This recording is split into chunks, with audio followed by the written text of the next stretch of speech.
All right, chillers, here's your chance to score big with Jack Daniels. Buy a 750ml bottle of Jack Daniels Tennessee whiskey and stand a chance to win a PlayStation 5 every week until the end of December. So you're probably wondering, how do I enter? Well, this is how you enter. You purchase your bottle of Jack Daniels and keep the receipt or online invoice, scan the QR code, or visit our website, thisismacg.com. Follow the steps, upload your receipt and bottle picture, and submit your entry. Each purchase counts as one entry, so the more bottles you buy, the more chances you have to win. Make sure your contact details are spot on. Enter as many times as you like. Winners will be announced on Podcast and Chill. Casual. Yeah. We've been waiting for you. I see you on all these other podcasts, but I'm like, when you come to the real podcast? Yes, I'm coming to the real one. If you are a billionaire and you want to be a millionaire, invest in football. Wow. Wait, before you answer, because apparently you paid 30 million rand to the IT company that became Swallow's official T-shirt sponsor. 1994, what did you expect? To say whites, let's swap. Come to the township, we come here. Yes, you fought for our freedom, but were you ready to govern and rule the country? And JMPD stops you because you've invaded those water Yeah, but I know PANYAZA.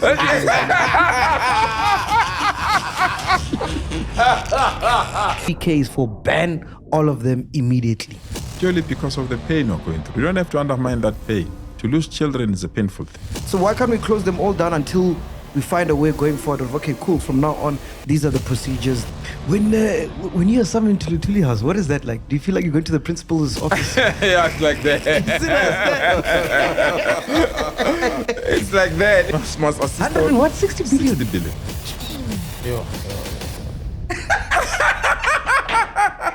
It's a lot of money.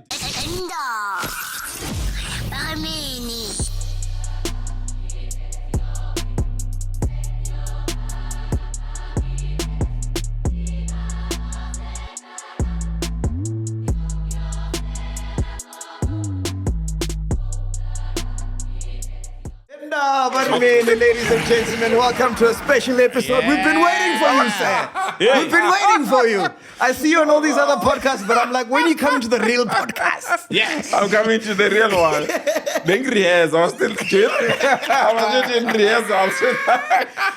Please welcome the Premier of Gautrain, Mr. PANYAZA LESUFI. Round of applause. Thank you so much. Thank you so much. Thank you. What's your first name? I forgot your first name. What's your first name? Andrek. Yes. Let me tell you why. I think when I was born, the Afrikaners were celebrating or commemorating the death of the Apartheid president, Hendrik Verwoerd. Yeah. So when they came back from the celebrations, I think my mother gave birth. So they just say, DN as Andrek, you know? But because my parents could not spell and write Hendrik. So they reverted to Andrek. So it's very unique. I enjoy it. I know there's no one in this entire world that is called Andrek. So back in those days, you know, when they were giving IDs and stuff to our parents and stuff, were those ages real or they just made up numbers? Like, you look 17. No, Apartheid was very strict in terms of documentation, in terms of adhering to their regulations. So there was no way that you can put a wrong date there. So the name PANYAZA is from a soccer player. Yes. I wasn't around that time, but how good was that guy? Like, who was he? He was Andries PANYAZA Maseko from Kwatema, jersey number 13. He captained, I think, the national team. He played for Swallows. He also played overseas. If you speak about Moroka Swallows and you don't mention Andries PANYAZA Maseko, you have not finished counting the good players that played. You're not cultured. Even if you speak about South African top players, at that time, I grew up and I got the name. There were only 3 top players. It was Jomosono, Esintswelengu, and Andries PANYAZA Maseko. So which team did he captain? Because back then, I don't think we had a unified... We had a national team as well, but obviously the national team was playing against those teams that were defying apartheid. We used to have a national team before the banning came in or kicked in. But before that, we had a national team. Jomosono was playing Esintswelengu, PANYAZA, Kenneth Mukhoja, and many other players that played. So in modern day football, who would you compare him to? Like Jabu Pule, who are we talking about here? How good was he? That's a tough one. I never thought Dr. Kumalo maybe. No. Doctor was special. I mean, I don't support Kaizer Chiefs. When I was young, and my parents used to chase me. when Chiefs plays in Johannesburg, I'll go then for nothing else but to watch Dr. Kumar. I really believe he was, I would say, a combination of Messi and Ronaldo. Oh, yeah. crazy. Yeah, no, he was good. He was speedy. He was read the game, can dribble, can shoot. He saved Swallows on many occasions when we were down and out. Yeah. Actually, Swallows, they used to say, until the ref blow the final whistle, we have not beaten Swallows. and PANYAZA was one of those players. So I worship. My favorite, he used to wear number 13. So my favorite number when I play Lotto or anything. Or hotel, they want me to choose a room number. 13 comes automatically because I worship that number. Oh. Comrade, why are you playing the Lotto? I do. I play Lotto. I can show you. Hey, PANYAZA, now take some chance. I won 25 rand. That's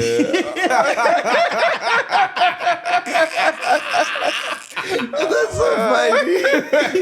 No, I do. To this day, you play the Lotto. I play Lotto. I've been playing Lotto, I think, since inception. Yeah. I wanted to ask you, top 5 players to ever come out of this country, according to you. Well, Esinzolengo will be number 1. I know Jomo is my friend and he's going to complain. Jomo will be number 2, and then we'll have PANYAZA Masek, we'll have Dr. Kumalo. And the last spot, it will be very difficult now that I've seen talent that I admire. The Mofokeng guy from Orlando Pirates, he's special. So I will really feel that in the next decade or so, we will really carry the flag of our country. So if it wasn't for you getting into politics, you would have still continued with football? 2 things. I will be an actor, or I studied drama at the university and football. I was playing football at a competitive level. The only challenge became when there was something called breakdancing. I'm not sure you remember. Breakdancing. We are aware of it. Yeah. Pop, lock it, what? So I went to visit Limpopo during school holidays. When I came back, half of the team that I was playing for were now breakdancing. Now in breakdancing. Yes. And that's how my career, the football career, came to an end. Yes, but if it was not that, I would be in football. I want to know, what does it take, to buy a football club in SA? What's the process? What happens? Because you bought Moroka Swallows, right? Yes. It's because of the love of football. I love football. I enjoy football. I don't mind to work until late, wake up early, but don't disturb my football moment. Yeah. And when Moroka Swallows was relegated, I spoke to those that were owning Moroka Swallows, and I said to them, can I give a hand? They said, yeah, you can. So I was the advisor to the Minister of Education before I became a formal politician. And then from my pension and many other savings that I felt that, because it was in the lower league, let me try my luck there. That's how I invested and then came. It's difficult, but it's costly. Someone advised me and I left his office saying, he said to me, and I don't mention his name, he said, I went to him, I know him, his pockets are deep, and I went to plead with him to say, man, you say, dude, can you come in and support me? Yeah. He said, hey, PANYAZA, if you are a billionaire and you want to be a millionaire, invest in football. Wow. If you are a billionaire and you want to be a millionaire, invest in football. So it's as simple as going to the owner and saying, how much is the club? And then you buy it. Yeah. Okay. But football is not a business. Wow. It's like when you're addicted to something that you drink frequently, or that if you think that will make money out of football, or I feel this. All the football teams in the PSL, I think they're just accompanying 4 teams. Chiefs, Pirates, Sundowns, maybe SuperSport. So, others are battling because it's very, very expensive to run football. So how does your wife then agree that you must take your pension money and put it in a football team? Because, that's the family's money. So I always tell people, I'm not scared of dying, but I'm scared of those that are close to me when I hit the bucket and they go and check and find that if I That's my fear. But I'm recovering now. I'm trying to, that's why I'm playing low to it. Because the football team swallows money. So she agreed. She was like, go for it. No, she didn't support it. Yeah. But she understood, and I'm addicted to it. I mean, Bafana is playing in Cape Town. Sometimes I fly when they play in Uganda or wherever. I love football, let me be honest. But it's the only thing that keeps me sane, I must be honest. So you didn't make any money from Solos? No, not at all. I lost a lot of money. So what happened with the sponsorship deal scandal? We didn't. We wanted sponsorship, and when we got Telkom for the first time. But the Wait, PSL, before you answer, because apparently you paid 30 million rand to the IT company that became Solo's official T-shirt sponsor. No. That was also cleared. What happened is that I was in education. One other department, that was Department of eGov, had an institution that was sponsoring us to do some work for government. Because it's an institution that is within where I work, people felt, no. They got it because they are closer to me, and we terminated that relationship. But we didn't get that money as Swallows. We got Telkom, but unfortunately, the PSL said no, because it was competing with DSTV at that time. Because I'm a big fan of like Man United, so I watch a lot of I watch a lot of European soccer, and from the business model, it looks like how they make their money is merch, ticket sales, regalia. And then obviously the TV rights. Yeah, TV rights. Because the EPL is so massive. Yeah. So is that the same way? Is that the same business model here? But obviously it's not as big. It's the same model. Besides that, in English football, the teams have the individual TV rights there and there. But here you deposit all your rights under the leadership of the PSL, and they negotiate their rights, and whatever they get, they give you as a grant, equal grant every month. So regardless of your followers, you get the same amount split amongst all the teams that are playing in the PSL. So now Betway is now the sponsor of PSL. Yeah. So does Betway pay all the teams? No. It pays only PSL, which is the prize money you get when you're number 1, number 2, number 3, or number 4. So you guys don't get any money like... No. From Betway directly, no. You don't. And from PSL, do they distinguish? They give you a grant. Is it based on how big? Like, obviously, Kaizer Chiefs doesn't get the same as Swallows, no? No, but you get it. From that pot, everyone get equal installment it's equal? month. Yeah, every month. Luckily. Yeah, every month. Yeah, luckily. But Chiefs, I mean, for example, Sundowns will buy a player worth 25 million. Yeah. And what is the prize money of winning the league is 15 million. But because of different revenue streams that they have, they can afford to buy a 25 million player to win that kind of a prize. So the challenge, I think, is that the prize money needed to be elevated. And I'm glad now that it has been elevated with the Betway sponsorship. Yeah. And also MTN competition has also elevated it. So if you count it as a PSL alone, it might not look profitable. But if you add all tournaments, you're Carling, MTN, and Jet, the big prices, it's something that you can work around. So when MacG come into the space and, you know, they're buying teams and all that stuff, is that money laundering or what's going on there? I don't think so. It's love. It's competitive. So you don't enter a space where you can't sustain it. I mean, why will headlines say MacG have not played pairs? Why will headlines say a bus that belongs to Royal AM was seen being taken by the sheriff? Why? So it's not. If you don't have love or you are not addicted to football, like somebody's addicted to Nyaupe, we are not going to survive in football. But it looks like a good business to money launder because everything is cash, right? No. Oh, not everything. Not necessarily. Yeah. The gate takings you pay through Ticket Pro, like we watch, and then there are records there. It just costs a lot of money. That's my only disadvantage that I have. I assume a team like Swallows doesn't really have much gate tickings or sells a lot of jerseys. Where does the money come from to maintain the day-to-day running of the team? I'm assuming the PSL grant also may not be enough. It's not. I mean, to stage a game against Chiefs, Pirates, Sundowns, you will need almost, say, 300,000 just to stage one game. Yeah.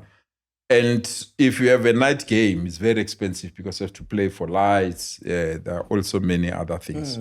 So in Swallow's case, we were having the gate takings were far below the cost of staging a match. And that is why we ended up selling the team. I feel pity. I mean, because of my political work and my responsibilities, I requested a friend of mine, David Mohashwa, to run the team and to invest in the team. And unfortunately, it really harmed and affected him because he had to use his business.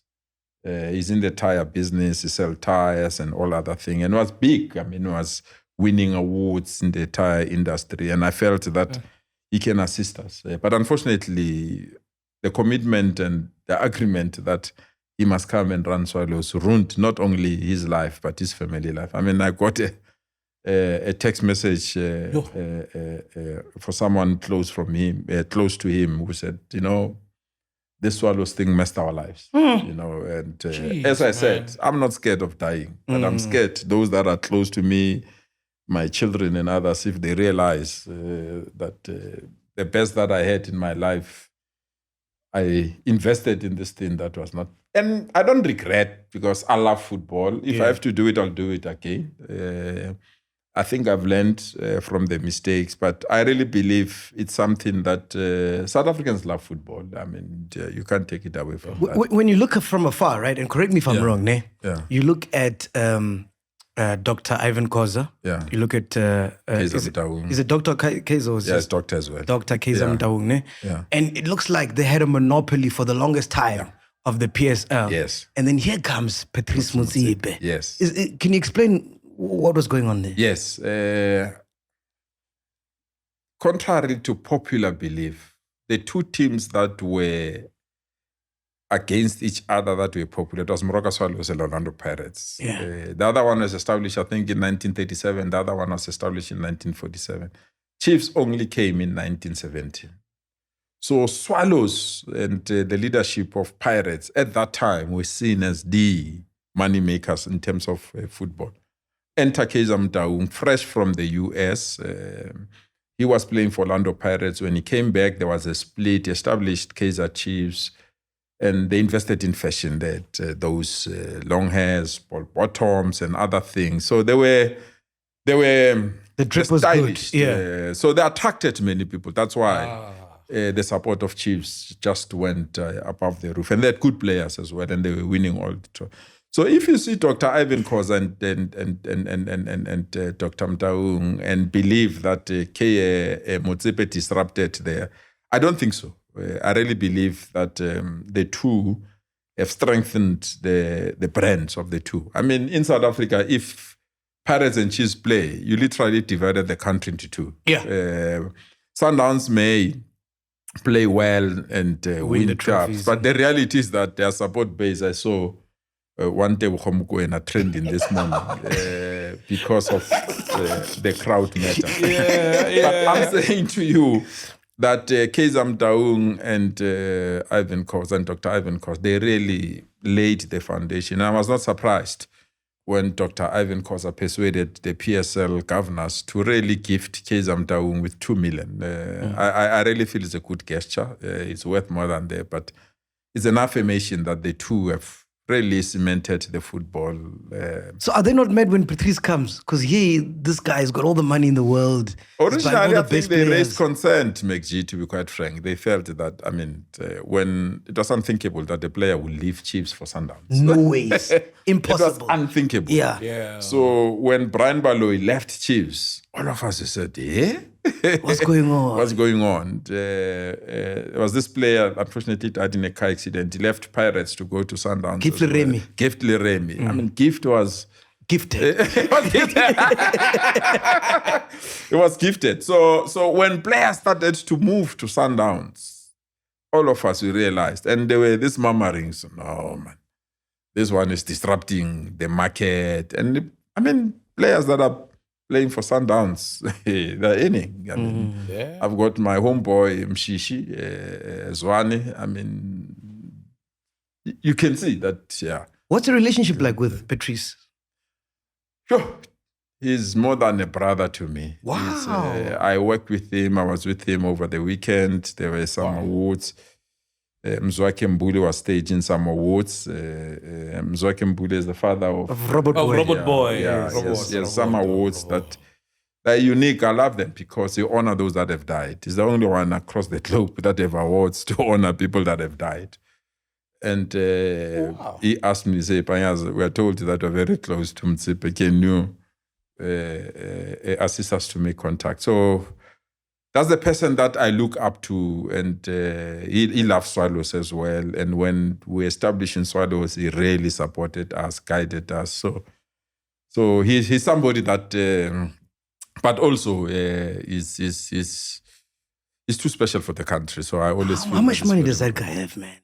Yeah, It's too much. No? yeah, But I mean, we're having a church service on a National Day of Prayer on the 1st of December. I mean, he's bringing all the churches to pray for the country. He's giving schools a lot of money. Because I heard he's very close with Likhanyan. Yeah, very, very, very close. He's giving schools, he's giving churches money.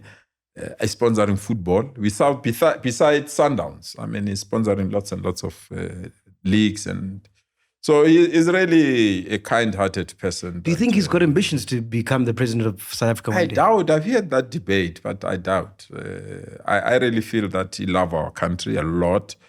And I really feel that he's somebody who's committed to the development of our country, and where he feels he needs to assist, he's always willing to assist. So let's just that say, concert that they brought here, remember that global concert? Beyonce, Global Jay-Z. citizen. Yeah, I mean, me and you know, it have been difficult to see the artists that we've seen on that day. So I really believe that he's doing it out of goodness more than any other thing. So let's just say he did want to run for presidency. Yeah. What would be his pathway? Because he's not part of ANC, right? He was a member of parliament of the ANC. Okay. He is very close to the African National Congress. I think everyone knows. But when he support political parties, he support all political parties. So you'd have to get into the ANC, establishment. As I said, I doubt he wants to stand. But if he wants to be a president, it's two ways. Our constitution was amended in the previous elections. So we try to run. Did you see?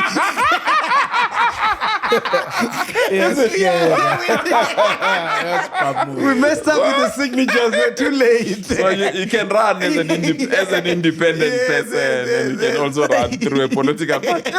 Yeah, we tried. checked. So we messed up with the IC because we only had 2 days to get signatures. And it didn't. No, we got all the signatures, but they were incorrect. Like the information, some of it was wrong. Whatever. So the IEC couldn't afford What us was to... the name of the political party? Podcast and Chill. No, it was Chillers. What? Yeah, something. We're running independent, weren't we? Yeah, we're running independent. No, we're back 2 people. So we're back to Eugene Koza and we're back JJ Sessing in the Free State to run as independent. Yeah. But we were late. But we're Not as coming a for you party. next year. Or next time. Yeah, the other year. The next elections are in 2026. You must stand for the what council of this area.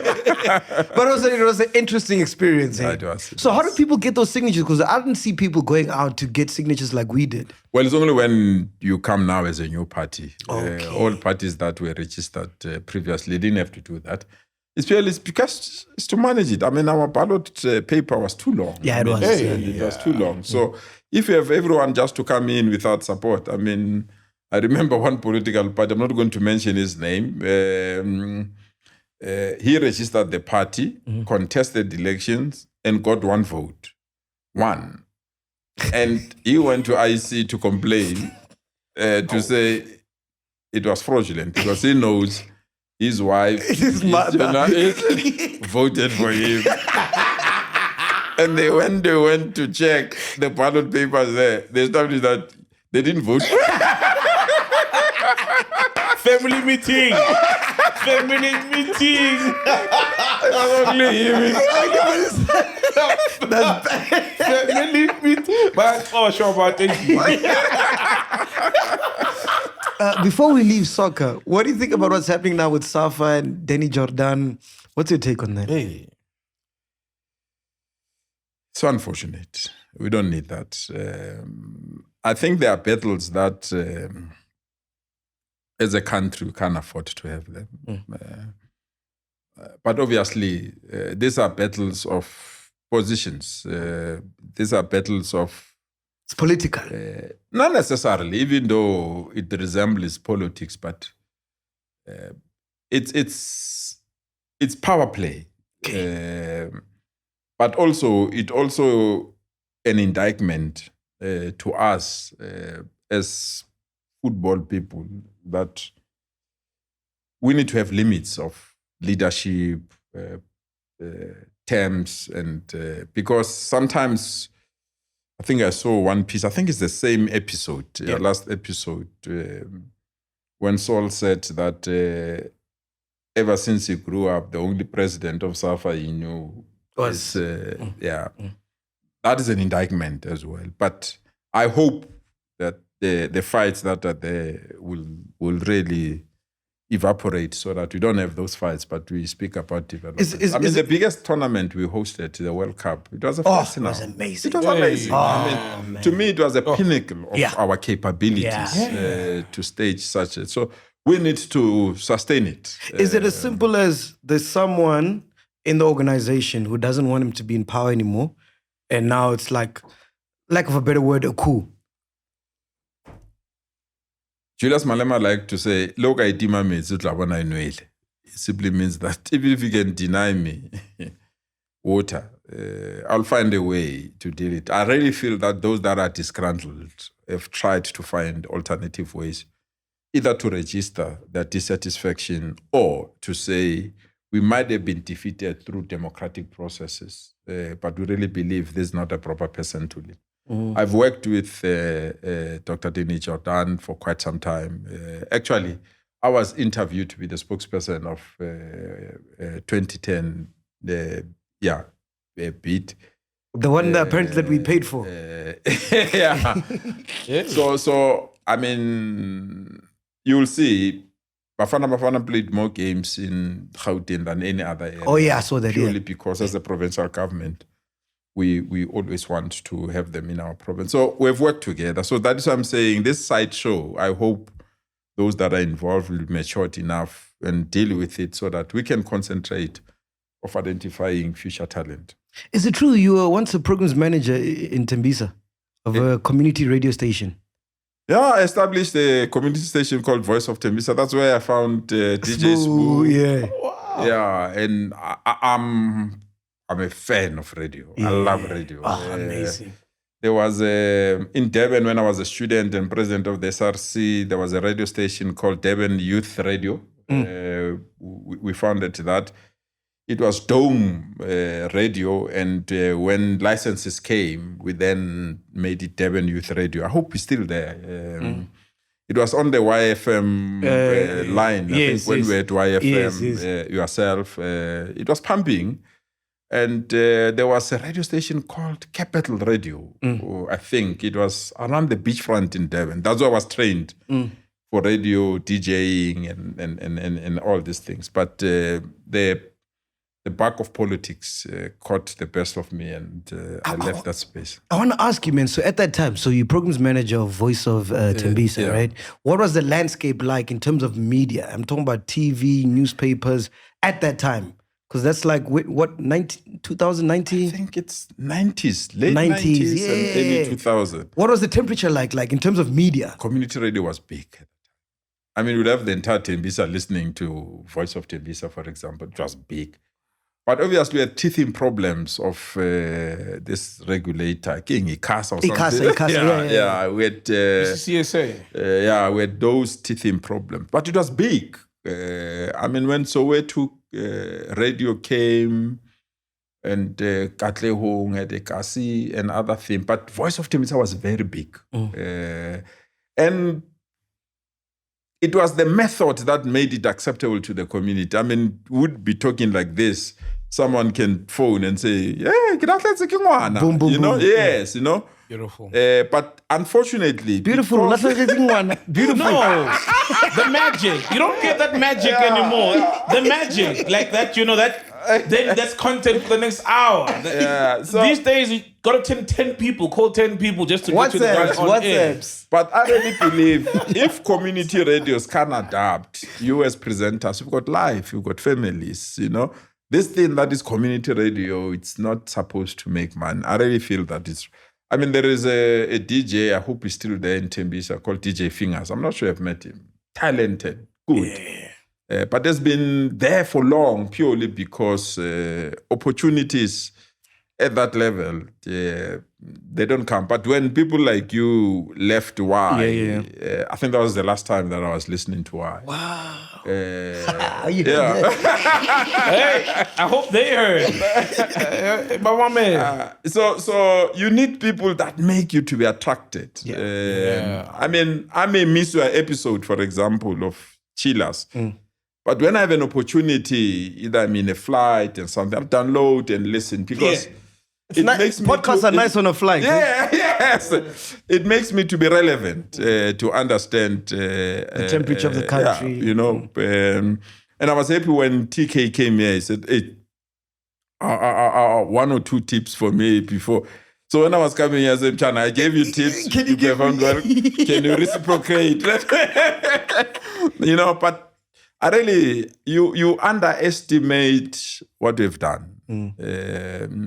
And I hope your budget is not consumed here. But you have really changed the landscape of broadcasting. I don't know how many people after you, Ujeso, Uti, and many others, would have not known them. True. True. If we are not pathfinders. And you deserve your flowers. I know you've got your own battles because you are young, youth, ambitious. You know, I was checking the guest list of Mapurisa's birthday. I thought I'll see your name there. No, I don't attend the celebrity things. I was home putting my daughter to sleep. No, maybe I must really mediate if I need to mediate because this battle is not good. It's like the Jordaan in football. You've got yours. In the entertainment industry, you know. And there was one question that was lingering in my mind to say, hey, I must ask MacG and so on. Which one person you think will never come to a show? No, I can give you a few, man. I can give you a few. Because we're all about honest conversations, you know. Yeah. But we also realize that there's people out there that want to protect their brand and not divulge too much that they don't want people out there to know, you know. Okay. So therefore, they'll choose platforms where it's a safe environment and they can dictate the narrative, you know. Yeah. And we're not about that because we work mostly and slowly for our chillers, you know. But anyway, in terms of media, man. Yeah. So from back then, you started at Voice of Tembisa and how it is now, right? Because it seems like now a lot of journalists are very lazy. Yeah. They go on Twitter, find a story, it's the headline, no research is done, whatever. And also, yes, it's been around for a long time, but it seems like now more politically in the space, there are people who are weaponizing media to attack certain individuals, you know, for their benefits. Yeah. What do you think it's like now in 2024 media? It's sad, to be quite frank, MacG. I'm a victim of that. I mean, there's a gentleman called Gulam. And the problem with Gulam is that it's within our circles. He's a journalist. It's not a journalist. It's a Twitter account. Oh, Twitter account. Yeah. Okay. Yeah. He will insult you. But because it's within our circles, I call him Mzegezege of Twitter, of X, because he's unknown, and I don't think he's one person. Because it's amongst ourselves, he will then dig whatever that he think is dark and present it in the platform without evidence, without it. And you find that the media houses believe that. And that hurts me, to be quite frank. But there are media houses that you know, this media house will forever write the way they write, regardless of evidence. 24/7. Yeah. I didn't say it. I didn't say it. Now 24/7, every day they'll write about, you know. So I'm a fanatic of, I mean, I was selling political publication. There was a public called New Nation, there was a publication called Work in Progress. I sold publication during school holidays when I was young, in the train. When I went to university, there was a publication called SASPU, South African Student Press Union. We're writing stories. We're taught how to write stories. So I'm deep-seated in the media. But if you see that the media has taken a posture, and not all of them, I must be honest, where they believe there's nothing good that will come out of government. And if it's good, they will then say, you can't praise a fish for swimming. But if it's bad, they go to town. Yeah, to town. So I really believe we need a new order. And your presence, and you might take it lightly, your presence, like this podcast and many other podcasts, are starting to challenge the stereotype of the media.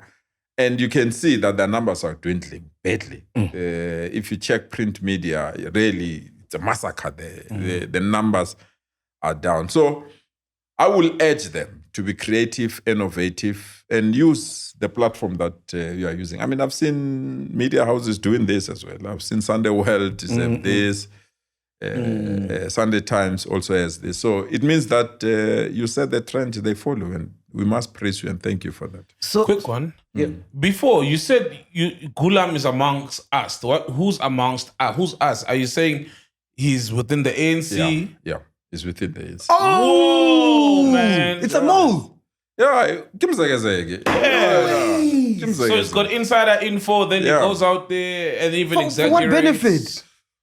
Well, for political battles, because he knows that if it discourages you and speak bad about me, society will view me differently. I mean, society and believes people treat everything. Twitter as gospel. I'm saying, I mean, they believe whatever that is there. So it's unfortunate, but that's the way life is, my brother. Is he from, if you're thinking, could he be from the same faction that, because I've heard, word of trying to pretty much disband the ANC within Gauteng because of the elections. I heard, talks of that. Would you say he's from that anti-LESUFI faction of the ANC? Obviously, it's anti-me, so... but I don't want to locate him within the real political structures of the ANC. I think he's there. He's been fed information. He's misusing that information for his own interest. And where I stand... We fought for non-racialism when we didn't know it. When people were chasing us and beating us, we just said we believe in non-racialism.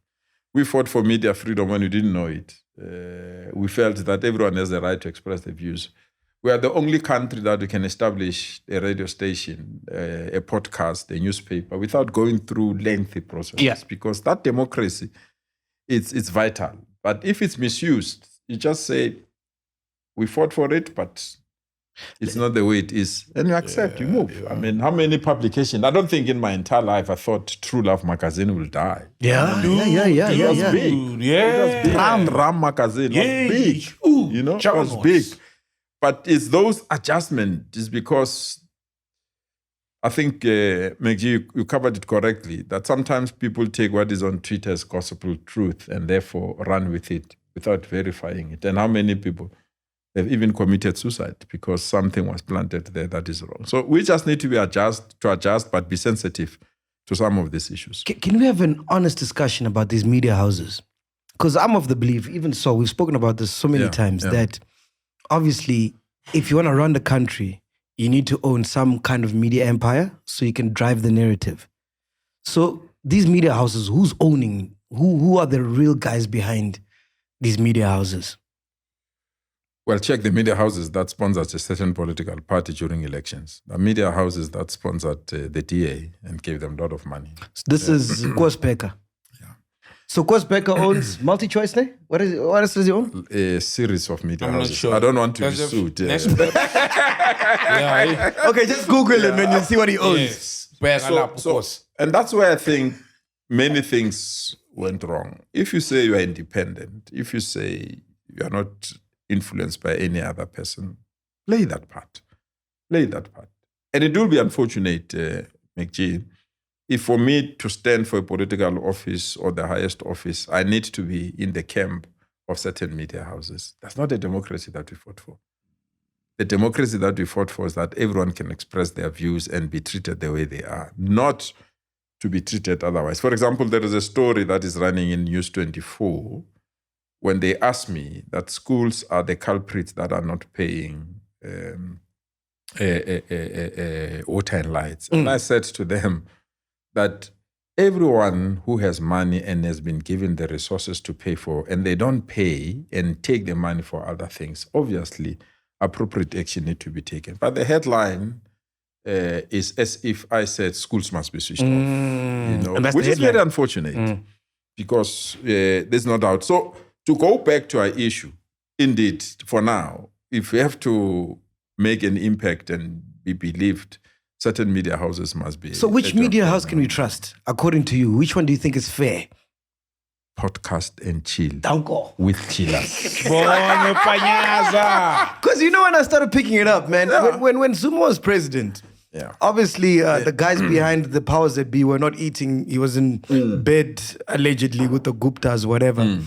And every week, man, you'd write, you'd see stories about Zuma, whatever. Yeah. And our current president, you see nothing. And it's not like he's an angel. You know what I mean? Am I right? So like Nkandla was a thing. Like every week there was Nkandla. We're not saying what happened there was 100% kosher, but Pala, there's not as much noise. Exactly. For example, and we'll put those in parallel as compared, because that's his Achilles heel as much as Nkandla's was Zuma's Achilles heel. But it's not spoken about enough, for example. Yeah, it wasn't covered in we the don't same read way. about it the same way every day like we did with Nkandla. I want to go beyond that. It's not about those two leaders. There are other leaders that they are fortunate the color of their skin makes them to be scared for us to talk about. 100%. There are other leaders, their financial standing in society make it difficult for us because if you can write about them, check the advertisement that comes from those companies these people own. If they pull out those advertisements, there's no company. That's the end of that thing. So you can raise about Ramaphosa, about Zuma. To me, I really believe the media has been captured by other institutions. So there's nothing you guys can do? No, because we are peaceful. We have ideas. I have no brief for, there was a channel on DSTV called ANN7. I hope you still remember. Yeah, I remember. Yes. Guptas. They were removed because people didn't like what they were saying. I don't support them, but you don't cut somebody because you don't like what they're saying. As long as they adhere to the constitution of the country and the Bill of Rights, allow them. That's the voice that I have. Freedom of speech. I follow you. There was one episode that we had with somebody that was thinly wearing things. You are saving your constituency. 100%. There might be some people that said things that society didn't believe it. People ended up in court. But you were creating a platform. That's it. You do that. But if you use your platform to want to change the mind of South Africans, and there are many radio stations. Towards the elections, let's be honest with you, you open every radio station. It was anti the political party that I come from, regardless of whether that's facts or evidence. They mobilize society to say that to vote for this party is like betrayal, because people pump that particular story. Who do you think but I really believe that who do you think is running Prime Media? Prime Media is controlled by a labor movement, NUM. They've got some shares, and there are some people that also have some shares, but it will be very, very difficult openly to say a certain business people or business institution are controlling them. But the narrative is clear. It's clear. If you are there, you phone, and they don't like what you are saying, they don't put you through. You know that. They say that. Yeah, no, they don't. They say that. We'll call you. Who's running you guys? You are Kagisho Media, ne? Yeah, Kaya's Kagisho, ne? Yeah, but it got sold. Oh, it got sold? Not so long ago. Two? Maybe recent. I don't know the new owners. I don't know. So they just pay me. That form of filtering. What irritated me, and I still see it. There is a gentleman, is an editor, is a councillor of the DA. Every day without fail, there's a column in the Citizen newspaper. Every day. Pushing propaganda. Pushing whatever that he feels it's correct for that political party. There is a guy that was covering President Ramaphosa during the last local government elections, a journalist from 702. Ask me question like you're asking me question. After the elections, he was sworn in as a councillor of Action SA. No way. I'm telling you. And the publication said, no, we didn't know. And this is all that we can see it. Yeah, there are journalists that went, because DA interviewed you before you. There are journalists that were interviewed by the DA because they wanted to be members of parliament of DA. Wow.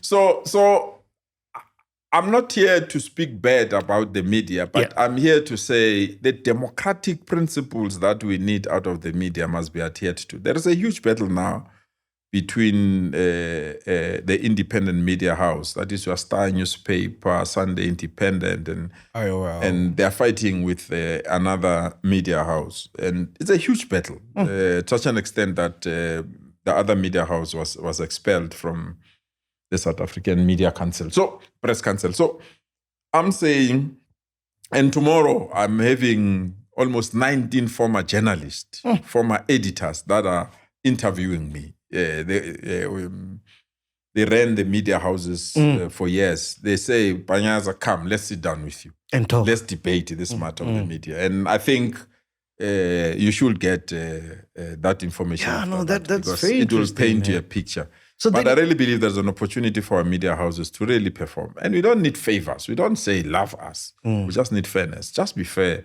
and cover things the way you see them. So then it begs me to ask this question. Yeah. Who is really running the country then?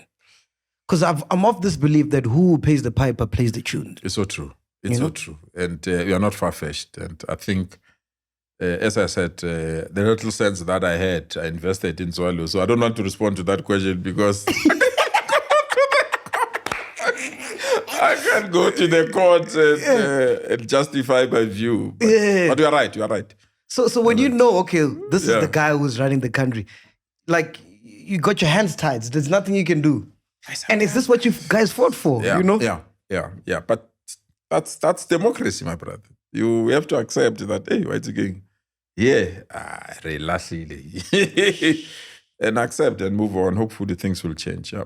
I wanted to ask you, do you think as Africans, after apartheid, we're ready for democracy, or maybe dictatorship would have been another way to go? Like, what's your take on that? No, democracy was the best way out.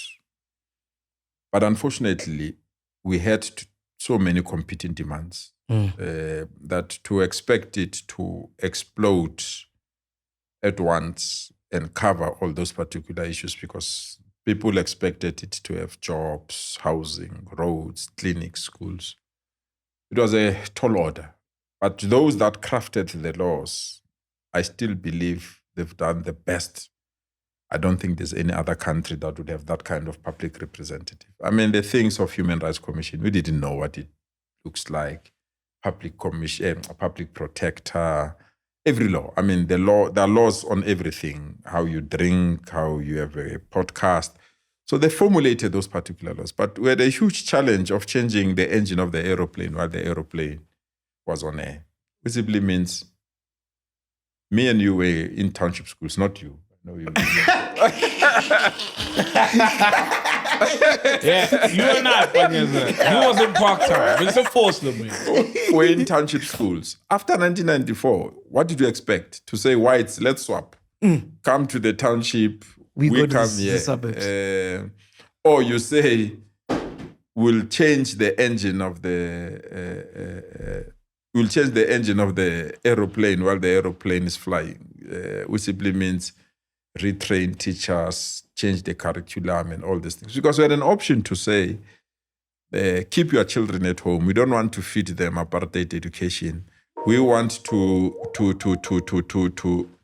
retrain.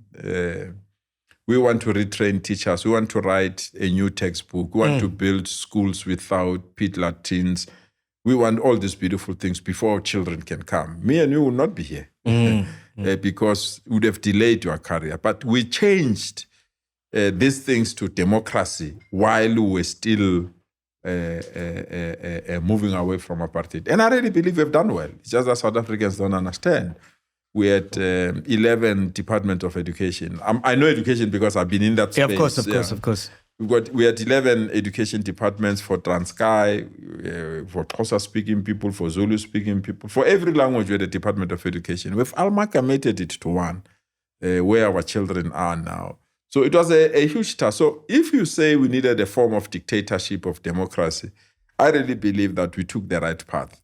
But we didn't accelerate it at the speed that would have changed things for our people. And that's where I think we've made a mistake. Because the thing is, I travel a lot, right? Yeah. And you look at, just across the border. Yeah.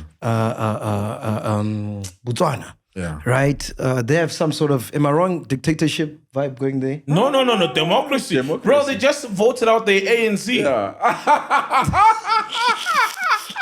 Check the excitement out of his voice. No. He says we missed it. This would have been No, to me, the pinnacle of democracy is when you are not happy with the government, you vote them out. So they've been in power for like the democratic movement in Botswana for like almost 60 years.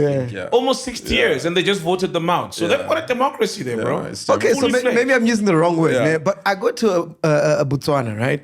And like crime doesn't exist there. Law enforcement. You know what I mean? Law enforcement, like everybody abides the law.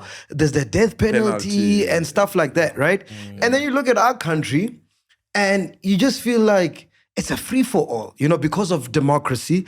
Everybody has so many rights. I mean, even the Zamas, we'll get to that later, But I'm just saying, like, it feels like here, everything is a free-for-all. And the people that come here and, I'm not saying all foreigners commit crime and whatever, but the ones that do come here, the crimes they commit, they don't even do that in their own countries because there's so much law. You look at what's happening in Rwanda. You understand? Then you start to think, maybe after 94, we're meant to have a dictatorship to govern the law, get the law right, make sure we are safe or whatever, and then only after become a democratic country.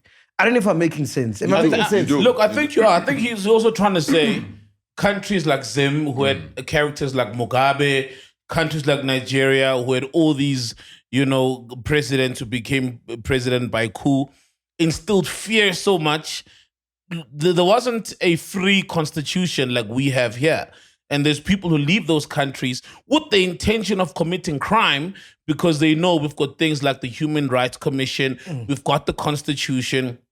And it's a brilliant constitution, but it's often abused, even by our locals. And I think that's what he's trying to say. If we had a benevolent dictator so that you can drive the fear in people that if you go underground to mine illegally, we will close the mine while you're there. But you can't do that in South Africa because of constitution. So I think that's what he's alluding to. I think the pain of the apartheid state blindfolded us when we were developing some of the laws and regulations. We came from an era where someone can just arrest you for nothing. We came from an era someone can just shoot you. For nothing. For nothing. As I said, I was in court today. Keifas Nyoka, 37 years ago, he was sitting like this with us, with his friends in his room in Davidton. 4 policemen just came in, took out his friend. They remained with him. They pumped 9 bullets.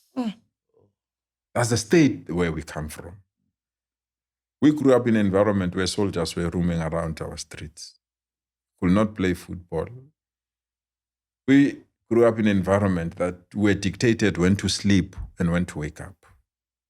We grew up in an environment where police had all the powers to do whatever that they wanted to do. To migrate from that system and to a new system, we felt that we can't subject South Africans to that kind of situation. But the problem became that when we're developing these things, we never thought that others will take advantage and abuse it for their selfish interest. Just imagine people that we never thought they would come to our country and document it. Just imagine people who we never thought they can rape 2-year-olds, because we never thought they would have people that can rape a 2-year-old. Imagine. You can't have that foresight. You can't have that foresight, So there are things that were good intentions, but unfortunately they are backfiring. And I think there's an opportunity now to review that so that we can. It's just like social media. Mark Zuckerberg, when he started it, he just wanted to connect people. But now on that thing, so many bad things. He didn't know pedophiles wouldn't box a 9-year-old, for example. And I think you have summarized it very well, because that we had good intention of neighborness. I mean, you can stay here, do whatever you want, go home, sleep. But you never know on your way to home, someone will hijack your car and do all these things and kill you and other. Yeah. So I really believe we're blindfolded by the pain of apartheid, that we wanted to develop a freedom where you have the rights, you can be protected. And I really believe it's still the best. We just have to strengthen there and there to ensure that we have. We are the only country, I think, in the Southern Hemisphere that have the rights that we have, where, I mean, there's no country, can go to Botswana, can go to Lesotho, where if you are disabled, we pay you. If you are old, we pay you. If we are fatherless or you don't have parents, we pay you. So we really have to accept that we're on the side of the weak and the vulnerable. But unfortunately, some people took advantage. We never thought someone will come and say, I want to be a citizen of South Africa, marry you, so that they are citizens. Things like that. Yeah. So if you check the laws of coming to the country, we had visas for everything. Visa to work here, visa to study here, visa to be a tourist, visa. But people abused all those visas for them to do this thing. But if we strengthen one or two things, I really believe we'll get the country right. But you have to be firm. I will be the first one to accept crime is out of control. It's crazy. It pains me. I mean, I stay next to Mall of Africa. It pains me. After a day of meetings and things, when we have time around 7 o'clock, say, no, let me go to the mall. When you arrive, the shutter doors are coming. Yeah, because they're scared of the crime. I was coming here where you are now. They're closing. They're closing. Yeah. And that's where the economy need to pump. So it means me and you who are working, who have cash, when we have to buy, the shops are closed. And during the day, because we are at work and other things. So it's something that we need to fix. But it's because of crime. And if we can't invest in fighting crime, I can tell you, we'll kiss whatever good things that we have goodbye. So I want to ask you then, your generation of politicians, do you guys think you are ready to govern? Yes, you fought for our freedom, but were you ready to govern and rule the country? I think we ran the best government after 1994, to be quite honest. We ran the best government. And not because we're talented, it's because our leaders had foresight. Oliver Tambo has identified people like Thabo Mbeki to go and study economics. There are many leaders that were taken to schools. I was amongst those, even when I was arrested and taken to prison. And I thought I'll read about Mandela and the ANC. They will bring a physical science textbook and say, read. So we had I really believe that, and I know this is going to be controversial, the ANC ran an alternative government best before they were in government. We had a media house, Radio Freedom. We had a publication called Sechaba. We had leaders that will speak on international affairs. We have leaders that will speak on economics. We had every sector was mobilized. Journalists, artists. We have Jonas Gwanga with Amandla Cultural Group. We had Hugh Masekela. We had Miriam Makeba. You had we were more organized and well-oiled. But when we entered government, and that's what I'm saying, we really loosened up, and many good things that were supposed to have continued with them, I think we discarded them. And there might be reasons, so I don't want to blame anyone. So do you think at that point then, where we are now, the country might have or outgrown the ANC? Not necessarily. In the absence of the ANC, what do you have? Let's be honest. The problem that South Africa has entered a very dangerous stage where the politics of race has preoccupied certain political parties. I mean, there's one political party, this is for colored. There's one political party, this is for Afrikaners. There's one political party, this is for black people. And the only government that promotes non-racialism and integration of society is the African National Congress. Yeah, but also in the same light, I mean, this is the same party then. How long have you guys been in power for? 20 years, 30? 29 and a half years. It's almost 30 years, right? But we're still fighting about the same things that we were in 1994. Not necessarily. You don't think so?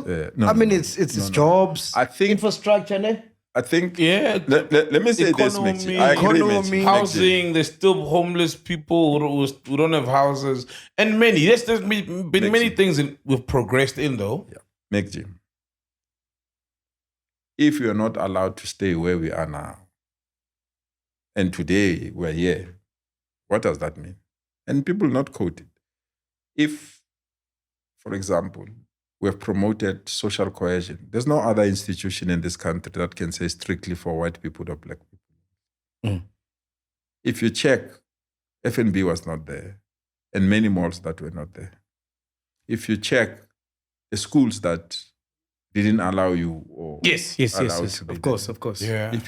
So I don't mind people criticizing us that there's high unemployment, there's crime, the infrastructure is collapsing, but also mention other things that me and you that this democracy have brought. You can't say in the entire 30 years, we've not given bursaries to students that if we didn't give them bursaries, there would not be doctors and nurses and engineers today. That if we didn't make the policy changes that we've made, we have not gone to vets or roads or UCT. And that if we didn't make the policy changes that we have, women's bodies will be protected the way we've protected them. That they can make their own choices about their bodies. That men can also have access to their children when they're denied access to those children. And that we've passed laws for not only promoting empowerment, to ensure that women are the center of everything that we do. They're represented and they can participate in the economy rather than be sidelined. So we've made so many changes. Yes, there's unemployment. Yes, there is crime. I mean, that's there's infrastructure. That's all good and well, right? But the average South African, they just want a job to provide for their kids. Yeah. They want to feel safe. Yeah. They want the infrastructure to develop. I mean, look at a country like Dubai. I mean, when we got into freedom, Dubai wasn't around. But look at it now and what they've done with the infrastructure. You know what I mean? I've just come back from Egypt. You must go there. You'll see Dubai is nothing. Oh, for real? Yeah. So wait, when are we getting to that level? So I'm saying, we had competent demands, my brother. We had competent demands. Do we build a new Dubai and leave a disabled child without, for example, a school, a social grant, or access to a good teacher? Do you leave a person that needs a house while we are saying... Why can't we do both? Exactly. The price that we are paying for all those things is because we chose the option of doing both. That we must not forget other things. But the reality is that in the faster pace or economy that is moving, Dubai will move faster because they don't have the responsibilities that we have. Oh, I get you. They don't. Yeah. And we have the responsibilities. You might not have money, but you have a right to exist. You have the right to access water. You have the right to... And so we took that and we're paying the price where voters believe, because this one took a bullet for the poor, the weak, and the vulnerable. They are not capable to ensure that where we stay, there's a third road. They're not capable to have new towns or new Dubai that we have. But our demands and the population that we carry, and those that have gone through pain of discrimination in rural areas and other things, at least the basics are there. They might not be enough, but they are there. You are from Tembisa. Yeah. Ekas. Yeah. When you go back to Tembisa now, from when you grew up to where it is now, is there any difference? Major difference. For real? Major. There are new malls in Tembisa. New roads are tarred. Not all of them, obviously. And there are institutions that I never thought would be in the township. Your McDonald's. Yes. There are changes, practical changes, but I will not say there are no new informal settlements, which is an indictment of lack of development. And that is what I'm saying. Those that criticize us as you wish. I don't mind, but don't be ignorant of things that have changed that you are deliberately ignoring to amplify your criticism. I really believe it's unfair. You can amplify your criticism, but also acknowledging. And that's the way I think our media is getting it wrong.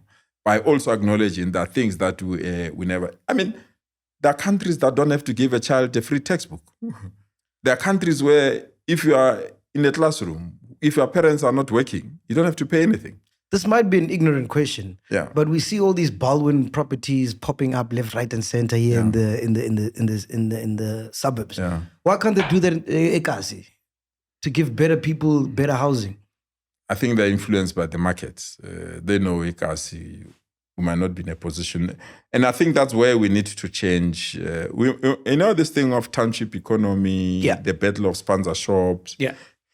Is another indictment that we have not vigorously invested in those communities. We have some program we call TISH, Township Informal Settlement and Hostels, that we need to improve those areas so we balance the economy so that your Baldwin can come and invest there. But because they're dictated by the amount of money that they have, and I'm not a fan of them because we check the structure that they build and check the amount of money that they check. It's ridiculous. I mean, you can see they're taking advantage of course. Of the situation that we're in.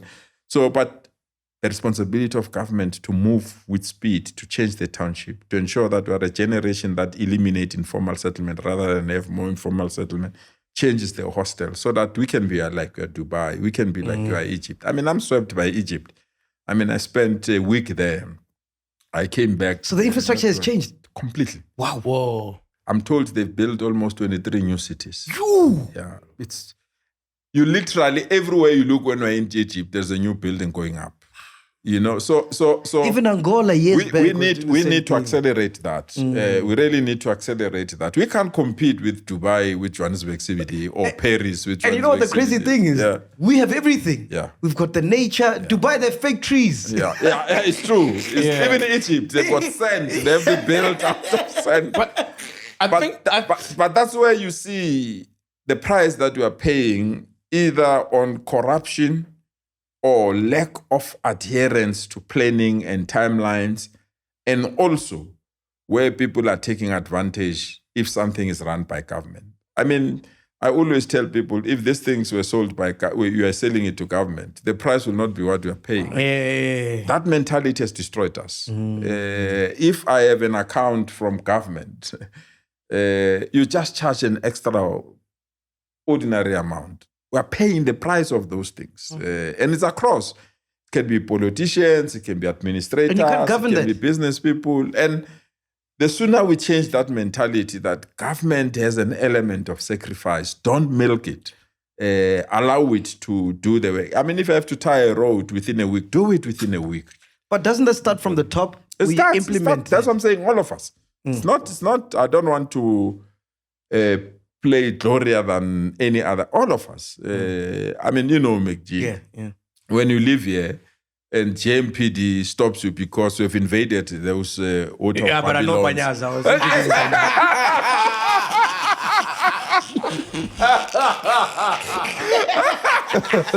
It might be small, but that's how it is. Yeah. I mean, the number of people that are here illegally, I'm told, they've literally gone to Home Affairs and someone was...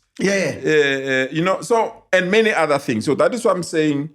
We must and by the way, all these other countries that we're talking about, Dubai and Egypt, they all have their own issues as well. Yeah. No country is perfect. No country is perfect. But as I said, we had a huge backlog of many things that we needed to get it right. I'm not saying we have not got it right, but we've made meaningful progress. If you check the number of people that have access to electricity, you might take it light that load shedding. But the unemployment rate is. We were talking about it the other day. I've got a graph it's here. Massive. It's the unemployment rate is insane. It's bad. No, it's painful. Where is it? Bad. The second country. You don't have to even go there. It's bad. He doesn't even want to hear it. No. The graph we spoke about, South Africa was 60%. The second country was Spain with 23%. Right. You know, and that's what people were fighting for in '94. You know, that's what I'm saying. It seems like there's no evolution. There is. How hard is it to get people employed? Like, what's the difficulty? Well, is a mixture of many things. I mean, it's the economy, the way it's performing, because we're economic driven. It's the interventions that affect the economy. I mean, I know many people think it's not justification. In reality, that COVID did a huge bump on our economic performance. Thirdly is the skills level, the level of skills that are needed and the kind of economy that is pumping now might be different. Me and you, when we went to school, we never thought logistics will be the order of the day where people are buying things online. The reality is that the world is moving to artificial intelligence. Let me ask you something, right? Yeah. I mean, you go to Cape Town, you're like, oh, wow, beautiful city, it's clean and whatever. You come to Joburg, it's dirty, the highways are filthy. But why quote Johannesburg, not Sentin? Why not quote, for example, Manly? Even Sentin. Even Rosebank, as we got out of here, it's dirty. No, it's not. So, but I agree to your point. Okay, but we're comparing CBD Cape Town and CBD Jersey. So I want to ask you, right? Yeah. So this is just like me. I don't know how this thing works. But I'm like, all right, cool. Why can't we employ people to clean the city and make it clean? Like, doesn't that create jobs? Isn't that something you can just do tomorrow and give the go-ahead? I did that. Okay. You remember people were saying NASI iSPANI. You remember we had a huge campaign of hiring people. We hired 11,000 young people to be police wardens so that they can fight petty crimes. So we run about Swarapo when you go to the taxi rank and other things. We did that. But the reality is that if the economy is not performing at the level where we can absorb newer graduates, I mean, it pains me to be a graduate and unemployed. So we just need to be creative. No, but I'm saying like something like that. Yeah. Can you make that happen tomorrow? If you say, guys, let's do this. I have 6,000 people that are cleaning Joburg every day. So why is it still dirty? When last were you there? Oh! Nah, Joburg is dirty. PANYAZA.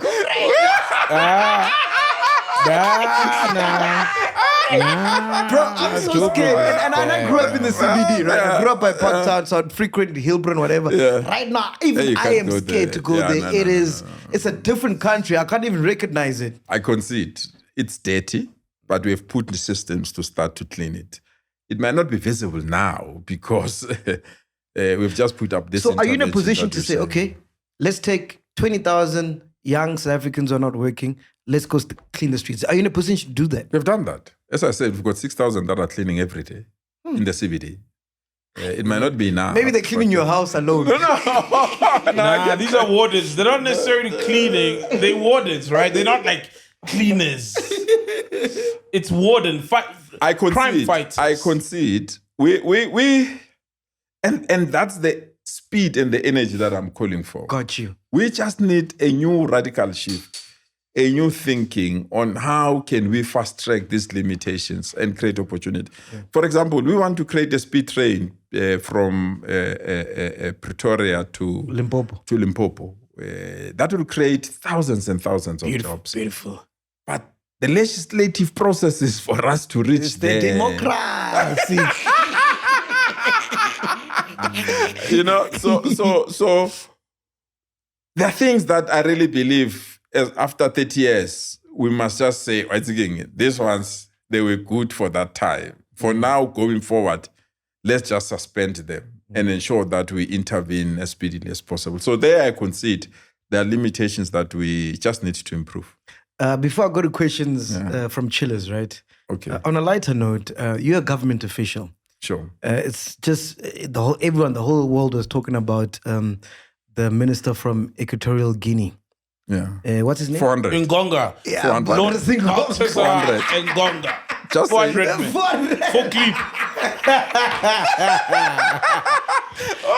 Oh, that guy, man. When you see that, what goes into your head? Like, what were you thinking?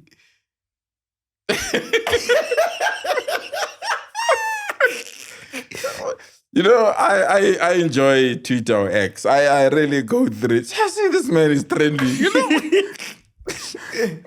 And accidentally, I open it before the plane can take off. Yeah. Hey, the sound came out. So you're watching one of the videos. Because I was just saying, what's going on? Right? This man is all over. But it shows that there are no systems. If you check, some of the videos are in the offices and so it's a collapse of... there's one picture, I'm not sure how true it is, where they have all the people that work with him. Yes. And there are dots of how many of those Around the women.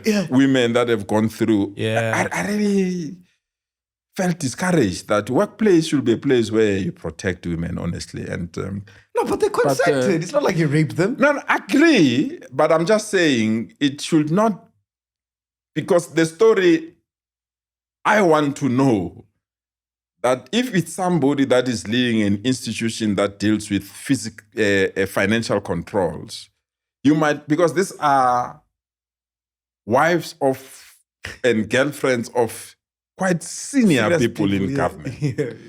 Whether he has not taken advantage of the responsibilities that he carries to deal with these things. But because we are not there, we are not. But to me, it didn't taste well that we were senior government officials that. If you was your MEC, what procedures were you going to take?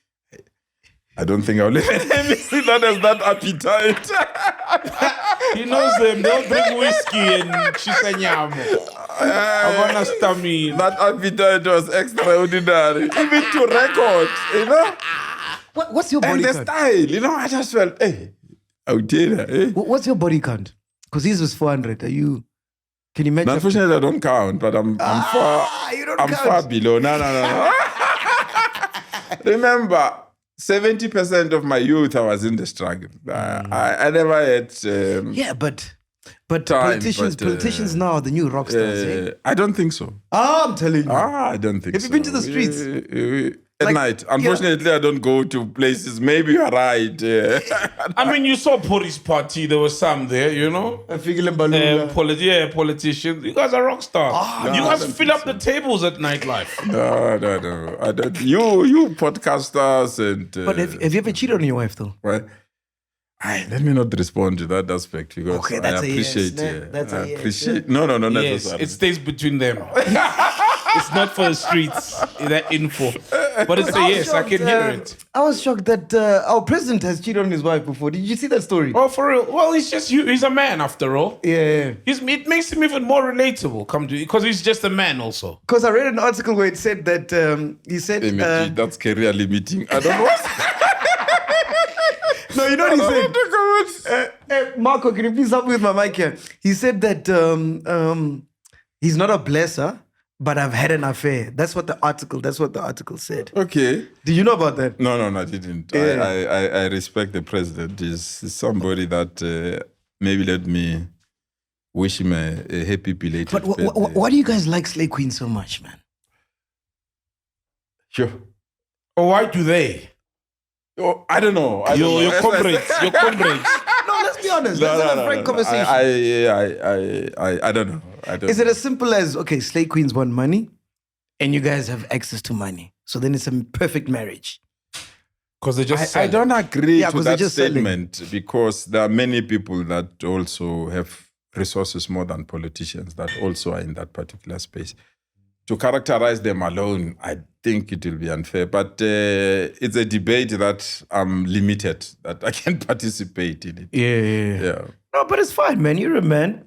I am. You know what I mean? Who support swallows. Not chicks who swallow. Oh, yes. I wanted to ask you, right? Yeah. So we've seen like the Jeffrey Epstein case, ne? And then you see now the P. Diddy case happening where, correct me if I'm wrong, Penduka, where it seems like government was involved and there's intelligence in there where, you know, they are recording all these people doing all these weird things to frame them and blackmail them, you know, people in high positions. We've heard of princesses, kings, politicians, whatever. Governors, yeah. Governors and all that stuff. Does that happen in SA? I would always say if you treat politicians as another creature that is not human, you'll be wrong. If you treat, say, sports person or singers or artists, entertainers, that they're not affected or they're not part of the social fiber of society, would be wrong. As you said, we are human beings. We are part of all these things. But remember, the Intelligence community sometimes use those instances either to gather information or to blackmail. Does that happen in SA? It does. No way. It does. It happens here. It does. I mean, there are many people that have been accused for wrong things, including I mean, I remember in the early part of our democracy, the current president, Cyril Ramaphosa, Matthew Phosa, Tokyo Sehwale, they were accused of things that all of us were shocked, that they want to overthrow government and all other things. So, I mean, I know when I go to some areas, I need to be extra careful because people can use that for many other things. So we are not immune from those things. But so we have our own Jeffrey Epstein. I must be honest that the one that you are quoting are too extreme. Hectic. Yeah, they're hectic. They're too extreme. And I follow especially the P. Diddy one. P. Diddy one is insane. It's, apparently he was working with the FBI. So it's too extreme. I can't say it's happening in our country, but it's shocking. Sure. Yeah. So please explain, man. How does, because you were part of forming the Hawks, no? Yeah. Yes. I worked there. What's the intelligence like in SA? Because I heard, I don't know if this is true or not, but I heard that during apartheid, we were the third best country in terms of intelligence. Yeah. It was America, then Russia, and then us, yeah? Because the country was at war. I mean, you invest in those things when the country at war. I told you about competing demands. Do we still invest in those things when people need houses? You still invest in those things when people need schools. But at that time, the intelligence committee, but it's still there. It's not at that level, but it's still there because we've got threats. We've just agreed to support people of Palestine. There are many countries that are not happy with us. Because of what we did? Yeah, for what we are supporting the people of Palestine. So intelligence plays a crucial role to safeguard the country and the economy as well. So what is intelligence? Are you guys listening to us? Like when No, not really. Yes. And that's the democracy that we're talking about. That even though I know we are doing something wrong, I must go to a judge and say, give me permission. I have evidence that indicate that MacG is about to do wrong things or is doing wrong things, either drugs or corruption or other things. It's only when the judge, after going through the documents, consent that you can be listened to. But let's say I'm planning to, this is just an example, hypothetical. I want to kill the president and I say it on the phone. You guys can pick that up, right? Well, I suspect so. I suspect so. But because I heard that but it also depends because there are many applications or apps on the phones. I'm told that there are people that are using apps. But Telegram and all that stuff. But I suspect so because I mean, we have the responsibility to protect the country. So if you want to assassinate the president or plan something, I've seen people meeting, closing their phones. I'm not sure it works or it assists. But it's an indication that there are areas of limitations that the Intelligence Committee can work on. Please explain how this intelligence thing works, man. Like, I'm very, very interested in it. Like, do we have like an MI6 building, like James Bond movies? What are we talking about here? I get intelligence report once a month. It is about, say, we've got intelligent operators on the ground. We think there will be, say, a truck driver strike will do these things. We really believe there are students in a certain thing are mobilizing to do this, or there is an organization in a community that is going to do that. That's the kind of intelligence information that I receive at my level. It's not about MacG said this to who and other things. But above me, I want to know the level of intelligence that is gathered. But crazy. I can tell you, every country that respects itself must have a very strong intelligence community because you don't want to be surprised. And we have been surprised many times. I mean, the unrest that we had in the country all got by surprise and many other things. So if a country have a strong intelligence community to assist us, but with us it's highly regulated. There are things that, and that is why I'm saying South Africans sometimes, they don't know the democracy and the rights that we have, that we feel that it's unlike saying I don't have a job. I don't want to underestimate that because we spoke about unemployment, or I don't have a house and other. There are countries where the rights of individuals are trampled with every day. And you can go to Swaziland, you can go to where government can do whatever that they want to do with you. So with us, we have the intelligence community, but the good thing is that they're working within a framework and they can't just come and listen to your calls or come and follow you and other things. But we used to have those things during apartheid. What is it? Is it like a building? Is there agents? What's going on? Yeah, there are a lot of people on the ground. There are a lot of infrastructure as well that they employ. And there are lots of technology. That is, but it's not the James Bond thing where a ball pen can listen to you and but it's things like that. But we are doing it for the country. The good thing is that where are we now? Because we were top 3 during apartheid. Where are we now? I won't know, but I don't think purely because we are not at war or we don't have serious safety concerns except there and there.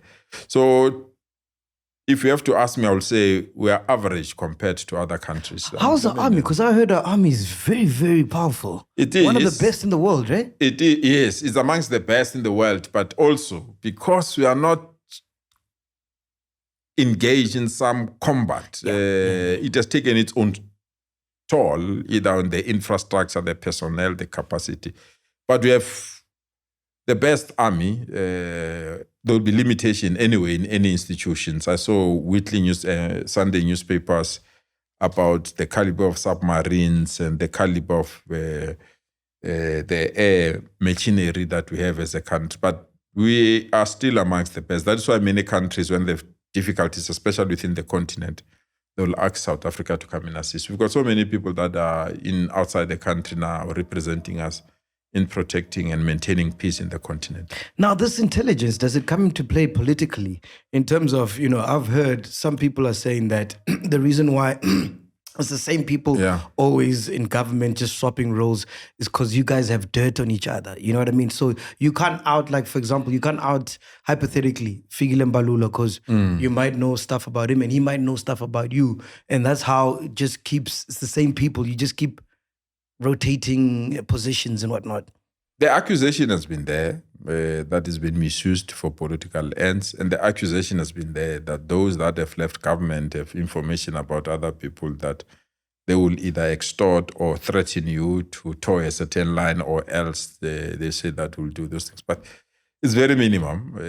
I really believe that our intelligence community are still amongst the best, but we have to be sure that they adhere to the regulations and the rules of the country. So then, to follow up with his question, if then you're saying maybe guys don't have dirt or smallanyana skeletons on one another, do you think there's a person that doesn't have those things? No. But okay, my question is then, how would you, as someone in government, explain maybe someone who didn't perform that great in one ministry, then getting another job elsewhere, but they've got a track record that they don't deliver in their positions? Why then do these guys get, resurfaced and recycled, but they've proven to be incompetent, some of them? No, incompetency must not be defended. Actually, it must be eliminated. I'm one person that believes that if you have a team, you must give them the tools that will allow them to do what we want them to do. Because if you don't do that, obviously you'll be failing society. But where we are evidence-driven. So that is why the intelligence community will always play a crucial role. But the positions we occupy are fewer than the people we have. So there will always be fight. There will always be differences, backstabbing. And there will be always those that believe that Saul Penduga was not supposed to be here, it's supposed to be me. And on the basis of that, would behave differently, jealous and many other things. So that is why I always say that don't treat us as people that are not human. I mean, sometimes you feel, ngaba premier, but and do things that human beings do. I mean, it will be acceptable. I want to get to Chilla's questions, but before that, I asked Elon Musk's father this, right? The fact that how was a minority, this is white people, like maybe 1% of the country, able to conquer and take over the majority black people? Like, according to you, like, what happened there? Well, they had everything. Remember, they have the resources. The country was very rich with diamonds, with gold. And they also had invested a lot in terms of law enforcement, so they could threaten whoever they wanted to threaten. But there was a point where they didn't have all those things. No, they had all these things. Remember when they arrived here, they already had some of the ammunition. So they came here with the stuff. There's the history shows that they had weapons to take the wealth of the country, the cattle, everything that they felt that they should take. That's how they took the land or stole the land, depending on the platform that you come from. That's why they've done whatever that they've done to push us in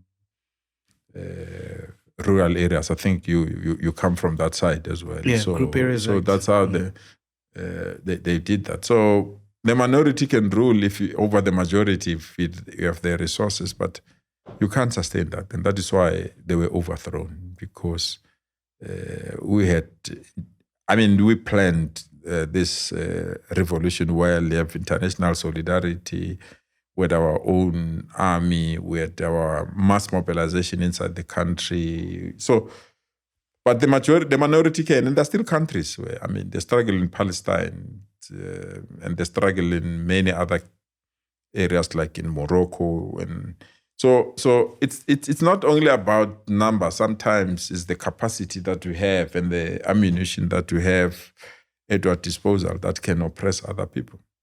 And how are they still in charge? Is it just the mere fact that they own the financial, they own like all the big companies, they're in charge of the money basically? To me, it's an indictment on our commitment to change the balance of forces in our country. And I was saying this in one meeting with those that we share ideas, that which product can we be proud in the market that indeed is a post. We don't own anything. Supermarket, which publication, which insurance company, which zero. Don't be taxi industry. Yeah, but it's also going through difficulty. So the taxi one. So the taxi. Yeah.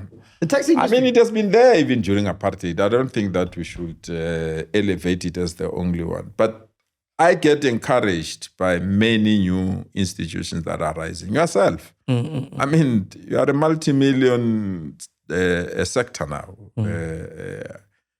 Companies are falling on top of each other to advertise, of course, yes. In your platform. So we are getting there, but it's not at the pace that you keep talking about pace. You keep talking about pace. Yeah, I'm a pace person. I hate things that move slowly. Man.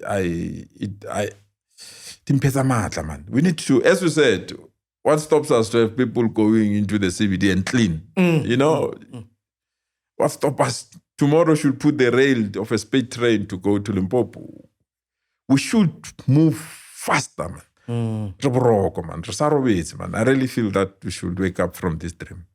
Beautiful. All right, cool. Let me go to Chilla's questions. So some Chilla sent questions for you. May you please ask him, when are we getting our stipend for UMHLALI Brigade? We haven't received our money since September. Yeah. It's really painful to work without getting paid. We have families to feed and rents to pay, and also Christmas is around the corner. How are we going to survive? No, don't play with us because of our poverty. And by the way, I gotta say, when we put out a post to say we're chilling with Comrade PANYAZA LESUFI, 80% of the chillers were asking about this UMHLALI Brigade. Or NASI iSPANI. People haven't been paid since September. As I said, it's those issues where you intervene in the interim. But because of level of poverty, if I say I'm employing you for 18 months, when 18 months comes to an end, you don't want to leave because we're saying yappy. And because as government are very sympathetic, we becomes the victim of being sympathetic. So all those particular projects, they were budgeted up until the period that we budgeted for. But now that people, we feel that they need to continue, we are putting systems to extend Wait. those So you're telling me from September...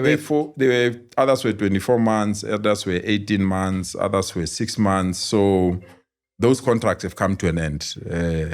But we have not terminated, and that is why they feel that they're still employed but not paid. But we are fixing it. They will be paid. We are working on it. There will be a new announcement in the next 2 weeks. By Christmas, they'll be good? No. There are others that by the end of this month, they would have sorted out. We had a budget meeting, the hotline last week.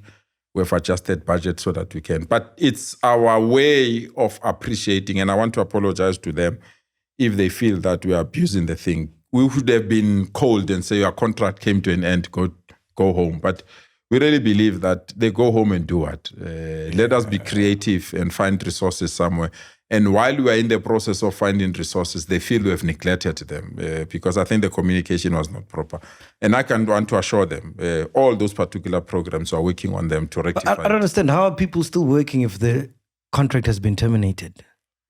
I'm saying we are the victims of not wanting to terminate their contracts because they pleaded with us to say, even though the contract has come to an end, please keep us. There are many others, for example, with teacher assistants, 32,000 of them. It still hurts me. We terminated their contract because... contract terminates. They've been working since September. What are they doing then? Some continue to work, I must be honest. Some continue to work. But as I said, it was short-term things to intervene, to clean the CBD, to teach people about voting, and many other things. Votes have passed.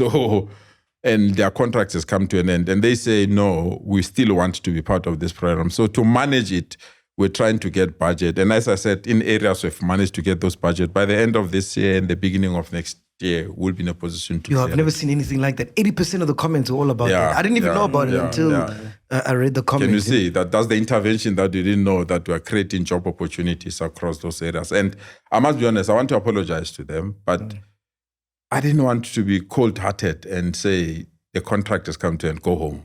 I mean, I know the poverty. That 32,000 that we did that, we terminated that contract. There were teacher assistants. The pain was unbearable.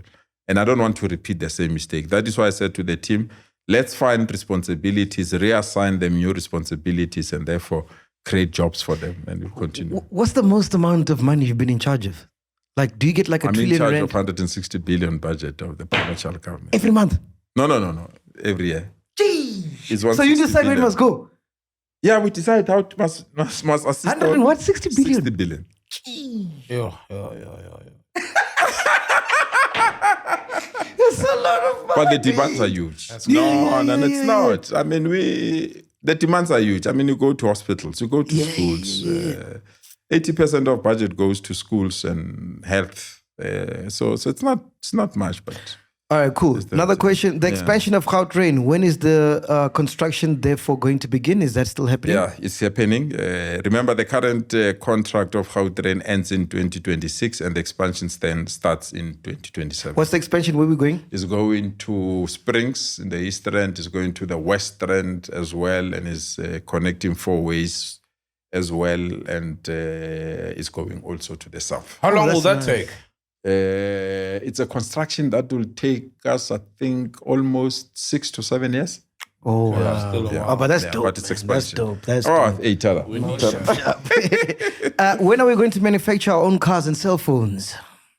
Well, that's a terrain of the private sector because it's an opportunity that people can explore. We have to create an environment in which people can create those things. But I agree. That's why I'm saying we need to have made in South Africa products. And a car... I mean, we used to have a car called Davo or something that was made. Is it? Yeah, Dahu, I think. Daewoo. Yeah, I don't think there was South Africa. I think they it was. Make fridges. I think it comes from South Korea or something like that. Yeah, Daewoo and them. Yeah. But there were cars that were made here. So this is an opportunity for us to invest in those skills. As I said, I was inspired when I was in Egypt to have a 34-year-old young man from Ekurhuleni managing the speed train of that thing. So it's one of the things that we need to work around. That's crazy. Yeah. So why don't you bring him back so you can do the same here? No, I spoke to him. It's sorted. No, it's fine. He must get the resources that he will come here and work at a pace that we love. Okay. Availability for free Wi-Fi across Gauteng. What are their plans? And when are we going to have trams and monorails in our cities? I think you've answered that. Yeah. Wi-Fi, we're putting 26 townships free Wi-Fi. Is 26 townships. When are you doing that? It's already started. We're rolling out. Free Wi-Fi. Wi-Fi is no longer a luxury. Yeah. I mean, people have to apply for jobs, fill forms, and other things. So And they we've can trade as well. Yeah, we have 26 townships that we have identified. We are rolling it out through MTN and other companies in the townships. You know, because I've got there's a place in Soweto, man, where I love my quarter. Hey, Panangas, so Where the vendors in Soweto? Chawero. Mapetla. Yeah. And I stay in Centurion, so I have to drive for an hour just to go have that quarter. It's the best quarter in the country. You've never tasted the quarter sitting with? I didn't it's too much. That one is too much. There's too many things happening there. But imagine if that was online, I could just Uber Eats. You know what I mean? But yeah. No, actually, we've signed an agreement with Uber, and I think it's Uber take a lot to also take some of the products in the townships to be on their market. And I'm told on Mondays, I think in a Scope or something, the numbers are huge because people want to taste that thing. Yeah. All right, ask him about the impounding of e-hailing, Uber, Bolt, and in-drivers in the city of Botswana. The Roads and Transport Department has refused to issue permits since December 2023 without providing any explanation. To this day, they continue to tell us to wait until further notice. What's concerning is that the impoundment started after the department stopped accepting permit applications, which is strange. Vehicle owners are required to pay over 6,000 rands to retrieve impounded cars and are instructed not to operate them until further notice. However, many of these vehicles are financed through banks, making it unreasonable for owners to leave them idle. Given the high unemployment rate in our country, e-hailing is the only source of income for many drivers, and this situation puts their livelihoods at risk. I think it's a municipality thing. I can check with the municipality, but I also feel that national must fast-track the regulations of the e-hailing industry. It can be representative of other people that are not... I mean, you know, the e-hailing industry, they've got many challenges, but I don't know this one of their cars being compounded or being attached by the municipality. I'll alert the municipality to attend to it. Don't worry, we'll be your intelligence. Now you know. Why is the ANC keeping quiet on the Europeans colonizing Western Cape? We're not keeping quiet. We've pushed back. There's been a referendum that was proposed. There's a political party that contested elections on that ticket of convening a referendum for people of Western Cape to vote whether they want to be a standalone country. What did you think of that? Them wanting to be a standalone country? Can't allow that. Come on, what nonsense is that? You can say that. I'm scared. Yeah, so I don't think Europe want to colonize Western Cape. It's just that Western Cape want to behave that is not part of our country. And it's something that we need to always pump it, that they are part of South Africa and they need to adhere to the rules and the regulations. But I doubt that the European Union would invade, colonize Western Cape. I think South Africans will not agree to that. Why is the president selling the country to the highest bidder? Won't privatization of state entities lead to more inequality, with the rich getting richer and the poor getting poorer? I think that is not true, because government has taken a decision to actually put some of those institutions within government. For example, Dinel, it's no longer privatized. It's part of the Department of Transport. SAA is part of the Department of Transport and many other institutions. I don't think our government has taken a decision to privatize them or to make them, but we just have to make them competitive. I mean, me and you, we know the SABC is not privatized, and it can't be privatized. I mean, just imagine privatizing the SABC. It will really create huge challenges and limitations. And there are many state-owned institutions that are performing well, like AXA. I mean, you go at the airport, there might be limitation and there. I mean, our airport are functional. You know, isn't SAA privatized now? No, it's not privatized. Oh, it's still government? It's not. It's still government. Oh, wow. There's still element that they tried, and there's some elements that we need to work out on it. The court then rejected that. But I feel that there are state institutions that are doing well.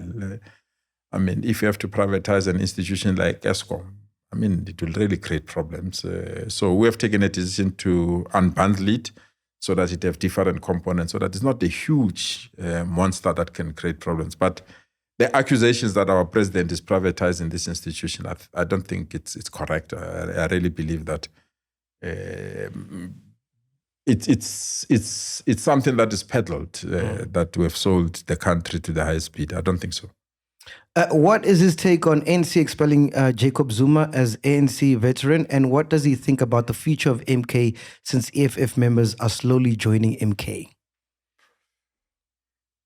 I'm a proud member of the African National Congress, and I really believe that the African National Congress remain a solid movement that can advance the interest of our people. So if somebody is a member of the ANC, like President Zuma claimed, I think it would be best to defend the ANC and be in there. But if there's another organization that he has opened, there is a platform, which is why I love the ANC. We don't say, MacG, you opened podcast and chill, go. We set up the process, come and explain. And we're still in that process. But you guys need me, eh? Yeah. I could solve all your problems one night. Please, man. Hold on. I don't get it, man. Can I give you the membership form? Right on air. But we don't need you. I think we need fresh ideas. Yes. We need to recruit across the spectrum and to demystify this thing of the ANC or politics being for older people. I mean, I joined the ANC when I was 17 years old. So we just need to invest in attracting different ideas. That's what I was trying to say earlier, that I feel like the ANC hasn't evolved, and in life you have to evolve, you know what I mean? We have to. There's no longer Nokia. You know what I'm saying? Yeah. It feels like you guys are fighting new struggles with the same old stuff that you were doing back then, you know what I mean? Yeah. And the struggle of a young person in 1994 and the struggle of a young person in 2024 is different. So you can't use the same methods to... No, so true. You know what I mean? That's why I'm excited with the new leadership of the Youth League that is coming and new structures at universities and other institutions. But we need to recruit new ideas. And, I'm glad that you are opening up, that I must persuade you at the right moment for you to come and join. Me, I love my peace. I want to sleep at night. I don't want no blue lights, bodyguards. Right now, I walk freely. I wanted to ask, why don't you guys just officially expel JACOB Zuma? Because it's not like the example you made where Max starts a podcast. The old man has started a party that has taken lots of votes. We believe in processes. We believe in process. That's very important. And that's something that I always say South Africans don't appreciate and acknowledge, that we are not dictatorial. We are democratic, and we have to live to it. Yes, he can open his own political party. Yes, he can establish his own organization. But if he claimed to be a member of the ANC, let's subject him to the process of the ANC. And we've taken a decision to expel him. He appealed. Let's go through that process. That's very important, so that we can demonstrate to society that we do things according to the law.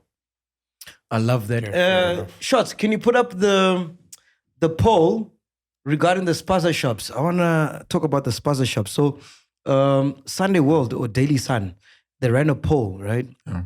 To ask citizens in SA what they think should happen to the Spaza shops thing, which is really, really sad, man. That thing just came out of nowhere, you know? And it's detrimental to the country. And it seems like it's happening all over, right? It's not just like in the town. It's true. It's true. It's true, yeah. Can you bring that up, Shots? Okay, cool. But what's your take on that while we wait for the poll? Well, we passed the law called the Township Economic Development Act. I think we are the only province to have passed that law. Unfortunately, it had some challenges when we were supposed to. Basically, it says that we support local businesses. We'll put up a fund if they want to open a sponsor shop. We'll train you, give the resources so that we trade as government. There's a program like that? Yeah, as government. For example, if a hospital is in the township, it must buy its bread, eggs from township businesses that are owned by South Africans. There's a program, it's a law. We've passed it, we voted for it. Unfortunately, all political parties voted for it. But I don't think that we've accelerated it, that issue of pace again. We've accelerated as quickly or as advanced as we're supposed to do. I mean, look at this. This is the Daily Sun, right? Yeah. So they asked the question, how should Mzansi handle foreign Just make it smaller there so I can read. Scroll up. Yeah. How should Mzansi handle foreign-owned Spaza shops? Ekasi. 3K, say ban on. So 3K are saying ban all foreign-owned Spaza shops immediately. 280 are saying implement stricter regulations for foreign-owned Spaza shops, allow registration but ensure stricter checks on food safety and business practices. That's 1K. Let them operate freely but encourage more local Spaza shops to compete. And lastly, promote discussions between locals and foreign shop owners to find a compromise. As you can see, 3K is for ban all of them immediately. Purely because of the pain you're going through. You don't have to undermine that pain. To lose children is a painful thing. And whose child must be next for us to acknowledge that there are limitations. But I don't think that even those that were given an opportunity to operate in that industry appreciated that opportunity. I mean, if you check the kind of food, I mean, there is a video that is circulating. I'm not even sure it's a South African video when somebody is literally urinating on top of their products. Imagine. It's not something that should be acceptable. That's inhumane. In that environment, obviously, our people will register that dissatisfaction. But I'm of the view that it's a market that creates jobs for our people and we must protect it for South Africans and ensure that South Africans plays a meaningful role. I grew up buying bread at the Cornerstone owned by Khumalo. We can't undermine that important legacy and then hand it over. But also, those that are inviting these people to turn their houses to Spaza shop as well must also accept blame. That you are bringing people in your own house and giving them this opportunity. But for me, stricter regulations, protecting it for South Africans and using it as a developmental program, because we don't want people to be Spazas forever. They must be at the center of the economy and give them the necessary support that will ensure that they participate in the economy. I think it's something that we should encourage. But here's my thing, and I think you might go back to speed, ne? Yeah. I mean, we've got a problem. Spaza shops. Every single day we're reading horrific headlines about these Spaza shops, right? We were of the belief that the only way this thing is continuing is because there's probably someone in government getting a kickback from this. Because when it was lockdown, and we were all meant to be at the inside and follow homes, whatever, that happened without any. It didn't take long. It happened immediately. Oh, there was pace there. There was pace there. Yeah, you implemented in today, terms of declaring the tomorrow. lockdown. Yes, And yes. implementing it and making sure people are adhering. Yes. So why can't we do the same? Because clearly you can see it's a pandemic, this Spaza shops thing. So why can't we close them all down until we find a way going forward of, okay, cool, from now on, these are the procedures. This is what you must adhere to. Boom, boom, boom, boom. If the mentality is that the Spaza shop are run by foreigners only, there are no South Africans, I think we'll be denying South Africans who genuinely have Spaza shop to operate. I think the argument that give them 21 days, everyone, to register and give us the proper documentation. And if you don't have documentation, must So shut you've down. given people 21 days now? Yes. Oh, Yes. so that's the law now? Yeah, that's the law now. So within 21 days, if you don't have proper documentation, closing. shut down. Yeah. So that there's transition. I don't think that we should just close down and we have South Africans that own that particular shop because some people have misbehaved. You also punish them. But I think the window period that we have of 21 days to register, I really believe that it will resolve the problem. But I saw today, there were people that were protesting to say, let that 21 days be South African-owned Spaza shop only. Any other person who's not South African must not be allowed. I think it's a debate that we can enter and see how best to manage You have it. the final say on that? No, I don't. No. You have the final say? I don't. Government works strangely. There are decisions that are taken by municipalities as a mayor, and that decisions that are taken by the president nationally, and that decisions that are taken by myself. So if nationally he says don't do whatever, so That's what the municipality has president to... said last week Friday. So then what power do you have then? What power do you have then? Well, a lot of power that I have. 160 billion. I was wondering with the power, the money controls. 160 billion. The power to shut down Gautrain tomorrow. If I want to, Gautrain must stop. Provincial power. If I say all hospitals must close, all schools must. But it's nice that it's spread across rather than be concentrated to one person who can really create problems. That's what I'm saying. I praise those that crafted our laws. I think they had good foresight. The problem we have, PANYAZA, is Each called rink, And I feel like government sometimes has good initiatives. Like, for example, the 21 days. We love cold drink. No, we don't love cold drink. Those beers, I'm going to drive you home. I'm not drinking. The problem is with the 21 days, which is given to Spaza shops to register and be regulated, is there someone in government who's going to take cold drink? The Pakistanis or Bangladeshis or whoever is going to come with 30,000 rands and say, just say I'm complying. Don't worry, my papers are not straight. And that's what I feel is taking us backwards. Can we have punishment as a government, especially people in home affairs? People are meant to make sure that public order is running, especially where local interests are meant to be protected, such as in the Spaza shop space. So can we start seeing that? People getting severely punished for the kind of corruption that, for example, leaves people to sell items that are poisonous, or that leaves South Africans jobless because of other people have taken over a particular space, only allowed by official, government officials that are corrupt. Can we start seeing?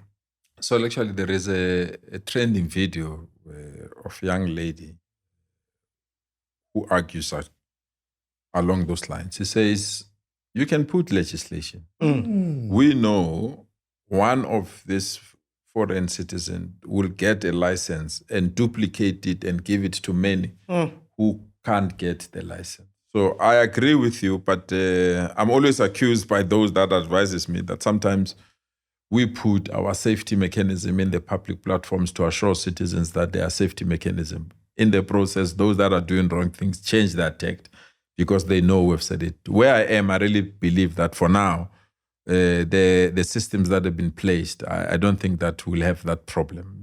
And the reason being, we are interacting with many databases. It's not about Saul wanting to own a Spaza shop that are going to check on a database of the municipality. There are various databases that are going to be utilized to ensure that indeed you qualify to get that particular license. So let's remain hopeful that the cold drink element will not only be eliminated, but will be non-existent.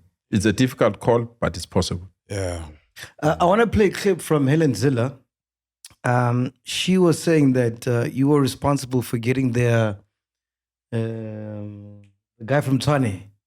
Toulouse. Yes. Okay, can you play let's play this one. This is what Hellen ZIlle had to say about you. Yeah, this one, yeah. Please play it there. Who's she?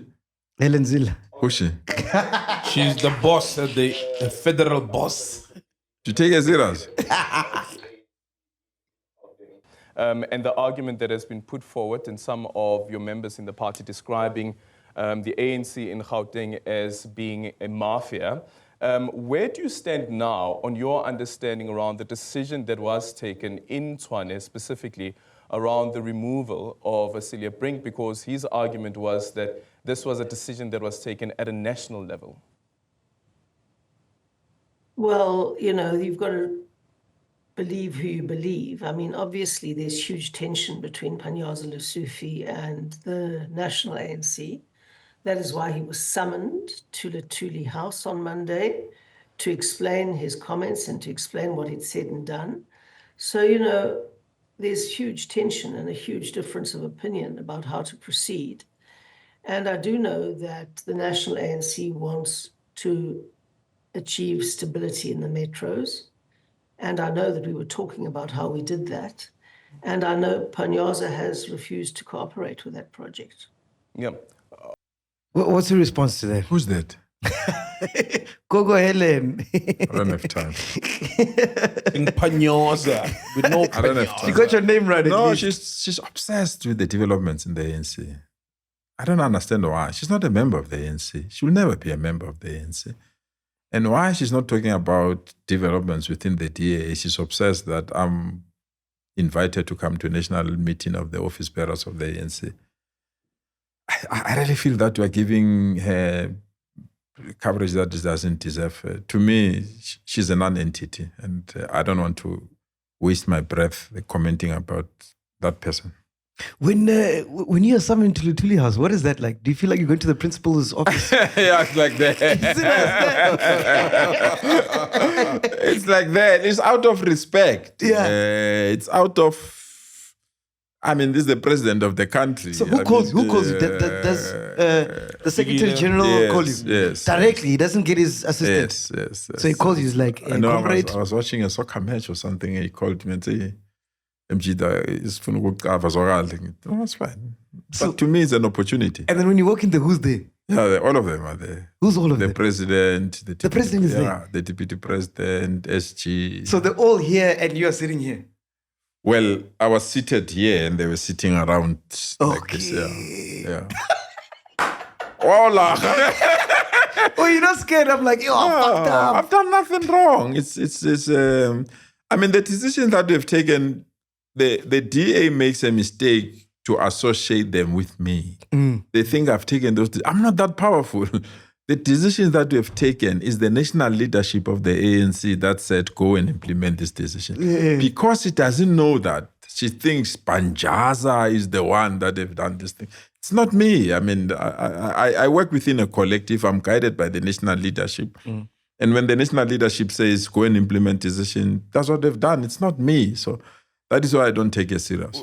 We saw some articles and headlines, I think AfriForum and people spreading, some corruption allegations.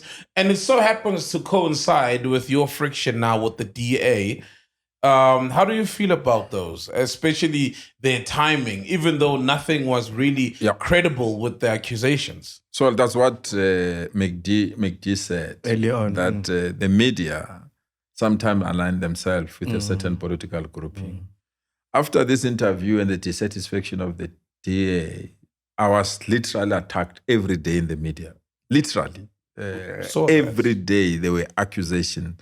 He's holding forensic report, we'll have a press conference, accusation after accusation. And I'll always tweet and say, try harder, because I have nothing to hide. But society is being influenced. You must see PANYAZA as a hoho. You must see PANYAZA as unreasonable. You must see PANYAZA as racist. I mean, we had a march of white people 2 weeks ago. Saw that. None of them accused the president. Would have mistaken PANYAZA to be the president of the country. Because they say it's PANYAZA that has not won the Bella bill. It's PANYAZA that is doing XYZ. But I'm used to that. I always tell people that I believed in racialism when I didn't know it. When everything that I was doing, white people were kicking me. But I believed that we can live together and stay together. And I still believe that. But if they feel I must be a ho-ho, I must be portrayed the way I'm portrayed, and they must invest in media houses to attack me, it's part of life, Sol. And you know yourself that... Yeah, we've been attacked. You go through, I've gone through all these things. Where Do you know there was a publication, a very prominent publication, they wrote an article, they're like, Is it?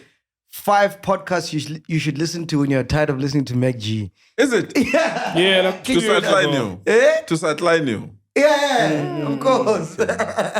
Crazy, imagine. I tended the door at your 1 million. We had a party and sunbed. Yeah, sunbed. Yeah. I wanted to crash. You called me. Yeah, I wanted to crash. No, it was a beautiful night. Yeah, I'm told it beautiful was night. a good event. Yeah. Speaking about racism, right? I've got an idea, right? Yeah. Because we've got a big platform, né? I was thinking, maybe we should create a WhatsApp group, right? Yes. Where anyone in the country, if they face racism, they post it there. Good. And then on Monday, when we record the show, we out the That would person. be nice. Because I feel like the racists in the country, they just like operating with impunity. Yeah, impunity. That's what You know what I that's mean? what- Like they feel like there's I no... support that. arrogant. I support that. Do you? 100%. You know, because Yes, the I moment, support that. the No, I moment agree. we put up on the podcast, Yeah. whoever the employer or employee or whatever, They will it is, see. they will see. Yeah. And then that's the only time they take action. It's true. I support that. I don't think that we have responded collectively to this acts of racism. They are very bad. And I'm not one person that says all people are bad, but there are some acts of racism that when you see it, I mean, you throw somebody in a pigsty and allow pigs to eat that person. It can't be human. No. A child is looking for an orange. You drive over that Oh particular no, I child. don't even mention. Oh no. You know, man. so I really believe that we need a collective response to this acts of racism, and I really will support you. I'll be your number one signature. Let's do that, okay? Starting from Monday, we're doing that. Yeah, let's go to Julius Malema. You were speaking about a T-shirt that you're wearing, which I like. I want that T-shirt, please. Is it? Yeah. I think I have one in the car. I'm a large. Yeah. Can we go to the Julius Malema clip, man? Are you close with Julius? I was with him yesterday. For real? Yeah. No, we meet, we talk. Yeah. Okay, this is what he said. Yeah. Ha, Juju. Juju. This is the skinny Juju, ne? Go back. Can you start from the beginning, please? Please just pause and start from this beginning. Anyone I think it's coming who in the part leaves as well. his own organization to join the ANC is actually committing suicide because you are jumping into a sinking ship. Look at them. Even with a crisis, they still have a room to insult each other in public and call each other names and ridicule each other in a manner they are doing. Why would a Secretary General of a growing party that is self-correcting ask a grown man, why are you wearing this T-shirt? Asking him to explain himself about a T-shirt that has got your leader, is Twalandwe's face on that T-shirt. That should excite you. No, they see a fight in each other when they meet. And to go to them, it will be suicidal. Yeah, I was at one place yesterday. I bumped in Julius and with some nice chat. Yeah. Yeah. But explain the T-shirt. What was the? Well, Okay, you know Chris. Okay, just Chris, explain to our Yeah. audience who didn't see the T-shirt. yeah. No. You know Chris Hanni. Yeah. Chris Hanni was assassinated. And the person that assassinated Chris Hanni, after relentless efforts to be paroled, he was failing, but he finally succeeded. And the SACP and Chris Hanni's family felt that this guy must not get paroled because it's not confessed why he killed Chris Hanni. I mean, they killed Chris Hanni at the time that we really loved Chris Hanni. We still Please explain who Chris Hanni was to the new school.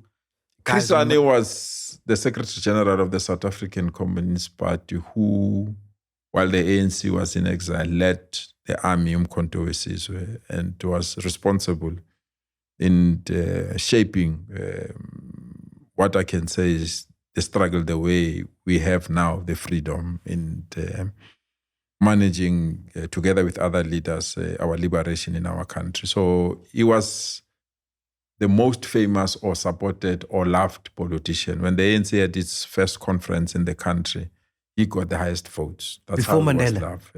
Not after Mandela was elected as a chair, as a president, when you vote for additional support. So he was loved. Mandela was first. Yeah, Mandela was first as a president, and we had the deputy president at that time. I suspect is, I can't recall whether it's Walter Sisulu or, yeah, it was Walter Sisulu, and we had Oliver Tambo. So after elections, he got the highest votes. That's how he was. What kind of South Africa did he want? An unracial South Africa, to be quite frank. And he was brutally assassinated. And his assassination fast-tracked the announcement of the date of elections. Was there any foul play like in his assassination in terms of? We believe so. And that is why we're opposing this alleged, not even alleged, was found guilty by the court, murderer, to be released because we really believe there was foul play and he must explain who sent him and all other things. So when he was released, he was paroled, we felt that it was the killing of Chris Hanni again. So they released him? Yeah, they released him. They paroled him, forgiving him, if I have to say that. So Because they wanted to kill him. No. I'm just saying the person who killed Chris Hanni was paroled. Okay. The person who killed him. Was set free. Yes. So then we protested that to release him is like killing Chris Hanni again. Oh, this is recent. Yeah, it's recent. I think a year or so. No way. Yes. So we had that T-shirt of Chris Hanni and say, "Don't kill Chris Hanni again," because you have this person who killed Chris Hanni. You release this person. We really believe it's like killing Chris Hanni. Whoa, you got released. So that T-shirt It's the T-shirt that it has created. Why was it important for them to get rid of Chris Hanni? Well, they felt was radical. What you said, that after 1994, we didn't have the ANC or the South African Communist Party or a political party that was fast-tracking developments and all these things. So those that killed him, they felt that it's a communist. He will change South Africa to be a communist country. He was radical. He will influence the ANC to take a radical position, and therefore they felt he should be eliminated. Do you think that changed the trajectory of the country? It did. If it was not the death of Chris Hanni, I don't think we'd have even elections. And there was also another massacre in Boipatong. So because it happened during negotiations. But Chris Hanni was a martyr. I must be honest. He was a hero. It's somebody that we looked upon. We felt that he should play a meaningful role in government. He should be. But when he was assassinated, we felt a part of us was removed from our bodies. I heard they dragged him in a... How did they assassinate him? They shot him dead in his own yard. They shot him dead? Yeah. They didn't drag him in a bakkie or something? No, they shot him That's dead. Pico. Yeah. Oh, that's Pico. Yeah, Sorry. Yeah, they shot him dead. He actually went to buy some things at the shop. When he came back to his yard, they shot him. But the good thing is that it took a nearby white person to take the registration number of the car and the people that shot him, and the police managed to track them, and they were arrested within short space of time. And they just got released. Yeah, he got released for refusing to tell us why he killed Chris Hanni. But democracy, that's what does he have kids? Like, his kids still alive? Yeah, he has kids. They're very young. It would be nice to interview them. Yeah, please. Hey. I think it will be. Yeah. And the wife is still alive. I also met the wife yesterday. So you can also invite the wife to come in. The story of Chris Hanni was painful. And it's not documented. Yeah, it is highly documented, to be quite frank, but it was painful. I think when the murderer was released, we felt let down. But that's the situation of What's your democracy. take, Pendu, on Chris Hanni? Yeah, man, like everything that he said, and like Janu's values shouldn't have been released without proper answers to find out. And I think that's one thing we've made a huge mistake as a country. Yeah. Even with the TRC, so many people got away with heinous crimes. There's families who don't know where their loved ones are buried. Indeed. And I feel like that's one of the reasons why a lot of white South Africans are racist and arrogant about it, because there was no retribution, no form of justice. It was a matter of, we'll turn the other cheek and let's live happily under this guise of a rainbow nation.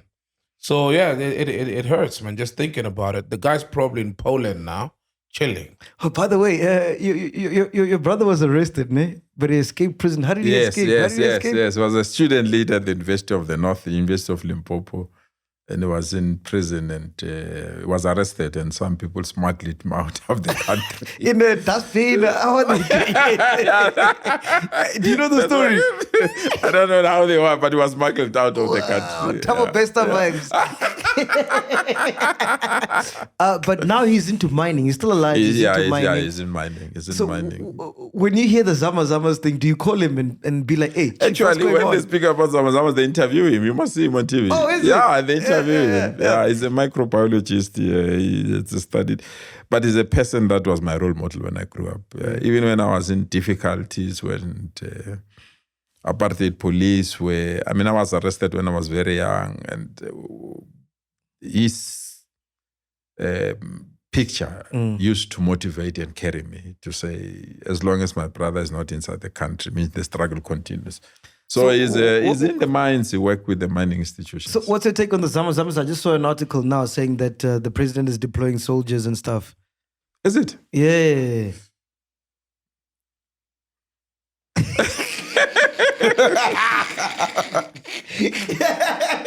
When you see that story... No, I didn't. Because it's in Gauteng, right? Yeah. No, it's in Northwest. I didn't see it. I didn't see that story. Yeah. But how does that happen, man? Like, how those guys... Obviously, it turns out they're illegal, right? Yeah. How are they doing that? But the mines were owned by other people. After they've taken the riches of our country, they left them abandoned. And we're paying that price, where people took whatever that was good, what is bad, they're leaving to us to attend to. I really believe that we should find a way of rectifying that situation. And the Zamazamas are indeed small business that are, they might say we have a high level of unemployment, they're trying to hustle. But the reality is that in some instances, there are recorded cases where they've behaved in an inhuman way to our communities, to society as a whole. So that is why when you say the president has released... I saw a story, just we now. asked him last year to do that, and he did. Sorry. And he has stabilized Gauteng. That is why we don't see these cases high in Gauteng, because there's been a presence of the soldiers here. But I didn't know that they'd been taken to Northwest. So that's why I'm surprised whether they took those that were in Gauteng there. Let me find the story so I can give you facts. Or it's a new set of soldiers that... Let me find the story so I can give you facts. But one thing I wanted to ask you, besides the story, is that we are a country rich with minerals and all the stuff, like, but we're still poor. Like, how does that make sense, man? Like, surely we should use those things to enrich our country. But it seems like it's just getting exported. That is why we joined the struggle. And that is why we're going to join now as well, because we really believe that we're exploited, and that is why there is inequality and many other things. So we just need to claim what rightfully belongs to us and ensure that we utilize it to fight unemployment and create opportunities. Does your brother export, or he keeps it here? No. He's just a microbiologist. Oh, okay. Yeah. So this is the article. It says, the fight against the Zamazamas intensifies. President Cyril Ramaphosa has authorized the deployment of more than 1,000 soldiers to assist the police in dealing with illegal mining. Oh. Yeah. I hope they didn't consult you for that one. I hope they didn't. No, it's another province. I just hope that they didn't take those that were in Gauteng. Because they are playing a very important role in stabilizing crime in Gauteng as well. So. Man, I got so many other questions to ask you, but your time is valuable. I'm sorry, yeah. Penduka, any last question? You didn't tell me which team you support in South Africa. You told Manchester. Kaizer Chiefs. Kosi for life. Cyril Zama, Thabo Moki, Atazwane, Chiseve. David Khatebe. Yeah. David who? Khatebe. Who's David Khatebe? No, it was Speedy Striker. Collins Besuma. Yes. Yeah. Hey, I'm from that day. Is it? That era? Yeah. Daniel Fukubi. Okay. Daniel Matsao. But I stopped watching, so I just watch EPL now. Is it? Yeah, I like EPL. Okay. One Manchester United. Yeah. Okay. And I've been told Trafford. Chiefs. Chiefs. Yeah. Oh, okay. Kosi for life. Okay. Yeah. Last question, Penduka. Last question. There's a journalist. You're probably familiar with him. His name is Alec Hogg. Yeah, he used to do Moneyweb Business News now. He's do business. Yeah, I saw a clip of him, and he said he got it from a very credible and reliable source. That John Rupert called our president. John Rupert was chilling at Mar-a-Lago with Trump. Whoa! Soon after, Johan For Rupert. real? Yeah. So that's soon after Trump won the elections. Wow! And Johan Rupert was discussing foreign policies, AGOA, which you mentioned earlier on. Yes. And then shortly afterwards, put Trump and Cyril on a call. My question to you is, how's that different from the so-called state capture that we were being told about when ministers were going to Saxonwold? Is it true? I doubt it. No, if it is true. Yeah. How different is it from state capture? It will really be disturbing and worrying. I really believe that we've got protocol or diplomatic channels that we use for the heads of state to speak to another heads of state. And it will really be unusual to have somebody that can say, President, I'm with this fellow here, can you speak to him? Because I saw the tweet of our president, congratulating Donald Trump on behalf of the country. And he indicated that they had discussion, which means the proper channel, because normally after those discussions, they issue a statement. But let's be honest, comrade. Johan Rupert is our president. Let's be honest. Johan Well, Rupert I'm is our not president. I'm not aware Can you of him. confirm or deny?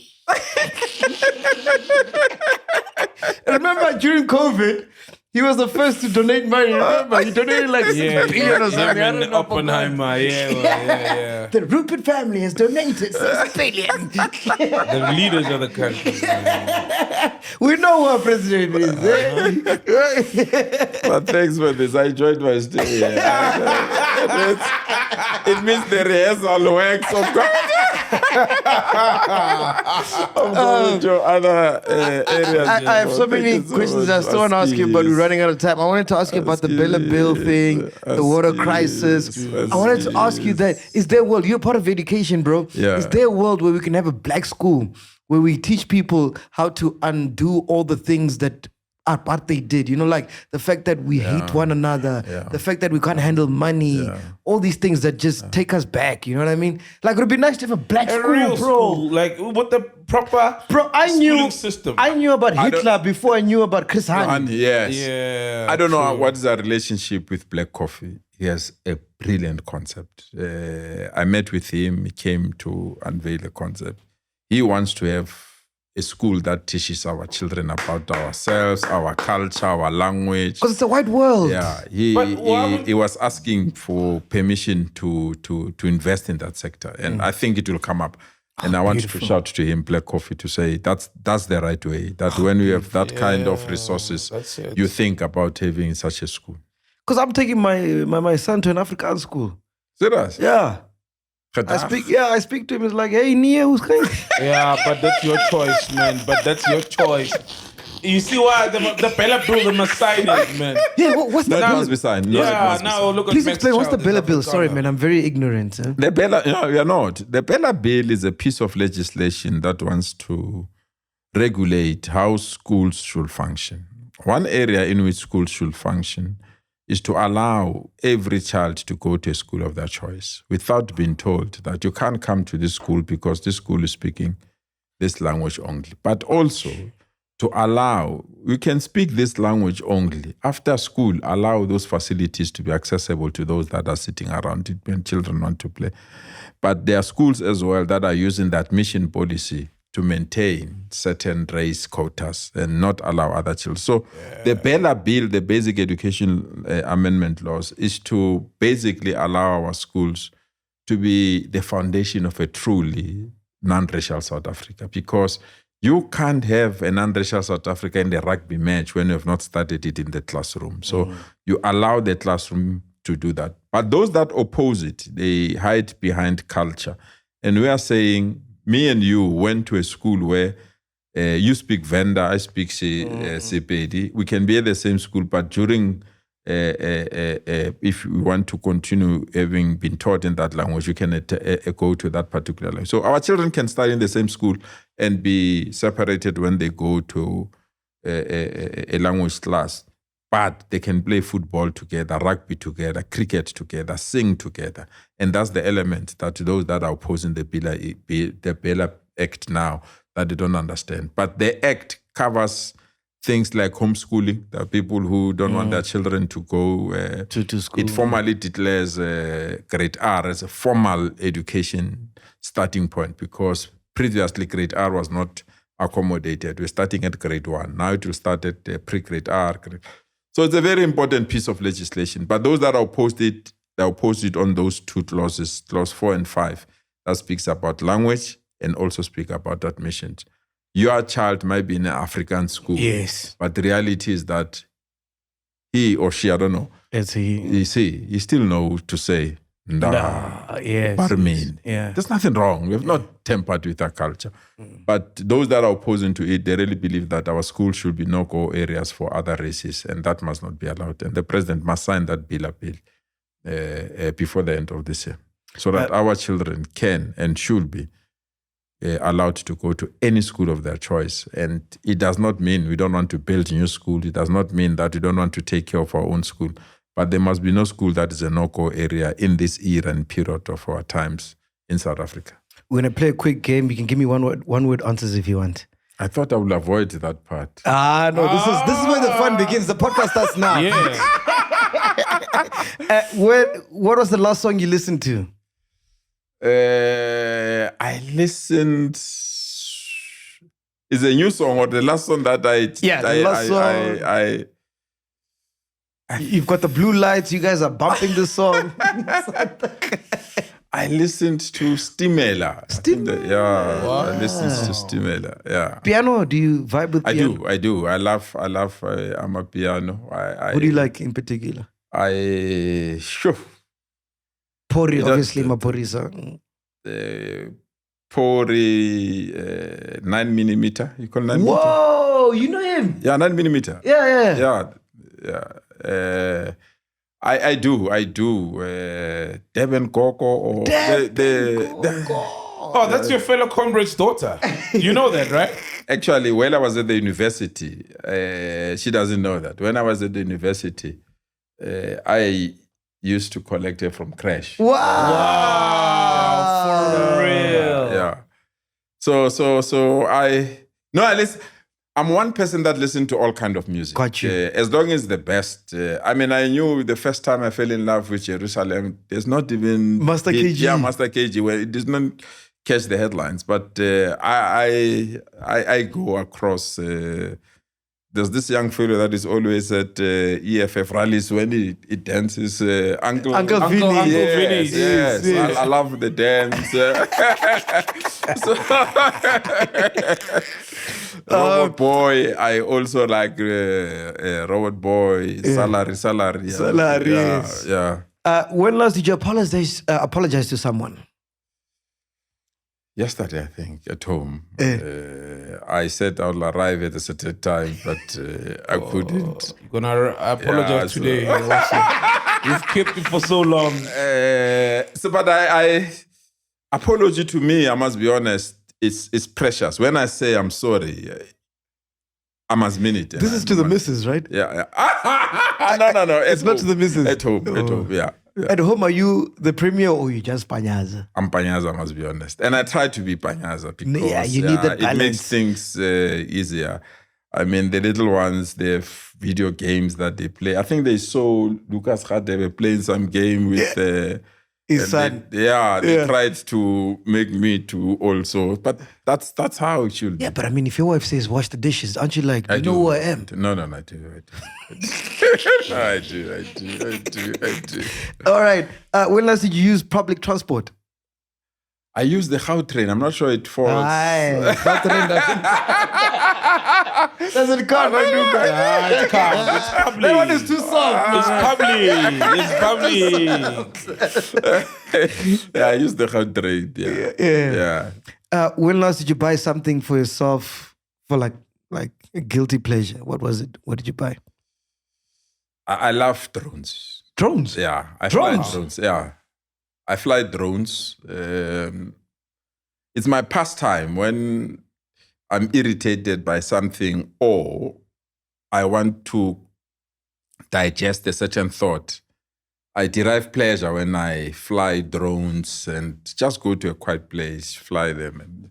I spend a lot of money on those things. So you get the drone. Yeah. And then you're flying all over. Yeah. And then you get into that world.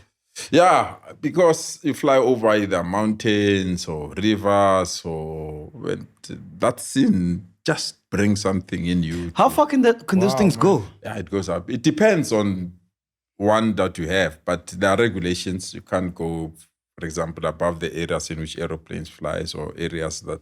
And that's why I go out, because where I stay, it's next to an airport, so you don't enjoy going up. But I enjoy drones, so I spend money on those things. I think I've got all the latest drones that you can think of.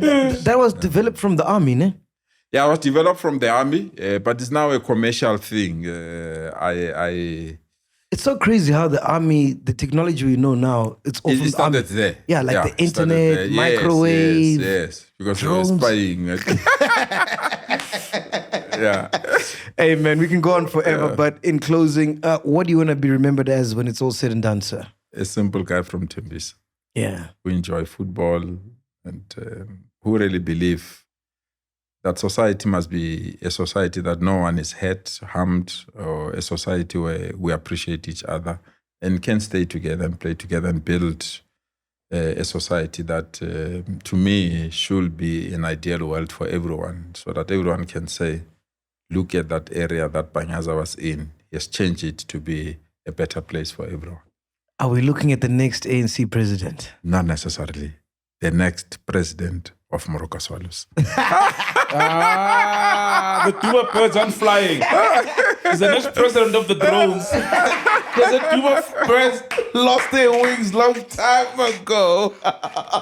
What's the process like if you wanna run for presidency at ANC? Do you wake up and say, "Hey, listen, I want to be president," or do you have to buy like certain branches? Not by. It must be nominated by branches of the ANC and structures of the ANC. It's a very democratic process. I think we are the only country that has a process where, not only, but amongst the few, that there's a process in which the political party nominate you in parliament to say, be our president.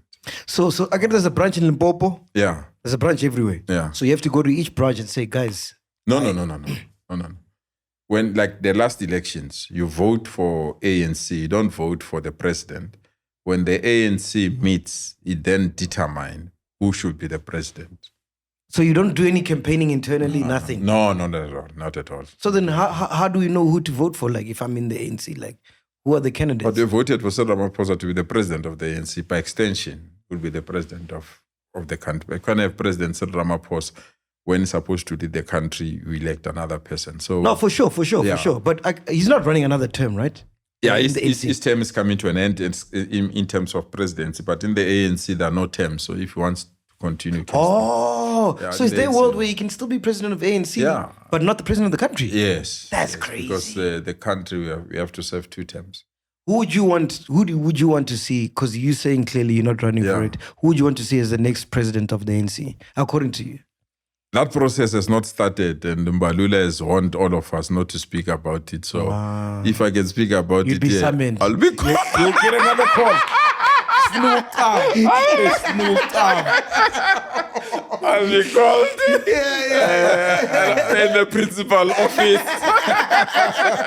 Comment PANYAZA, say PANYAZA, thank you so much for your time. I really appreciate it, man. Thank you so much. I appreciate this. You know, I didn't want to do this, but when I looked at what we have done thus far, the hard work that we have done, I mean, I listened. It's our first episode. I think you were in a restaurant that was making noise.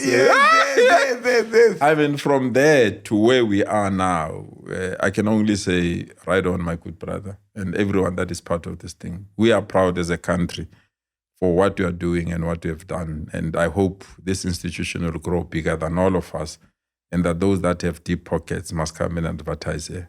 Tanko! Sideshe. Yes, That's the shit. Toast to you, man. Toast to I've not drank this thing. Podcast and chill. We out here, man. Boom. Oi. Welcome to Black Excellence. Do not fear, for if you do, just sip on some grandeur. And if you still do, ask ourselves, what would Mapapunzi do? Parama chila, itlesha lefiki. Ungoyigi, even if when they ask you, how sabiini, do not fear. For if you do, just say, Anistivi. This is the medicine of censorship. This is the pill. Which one is that one? Podcast and chill.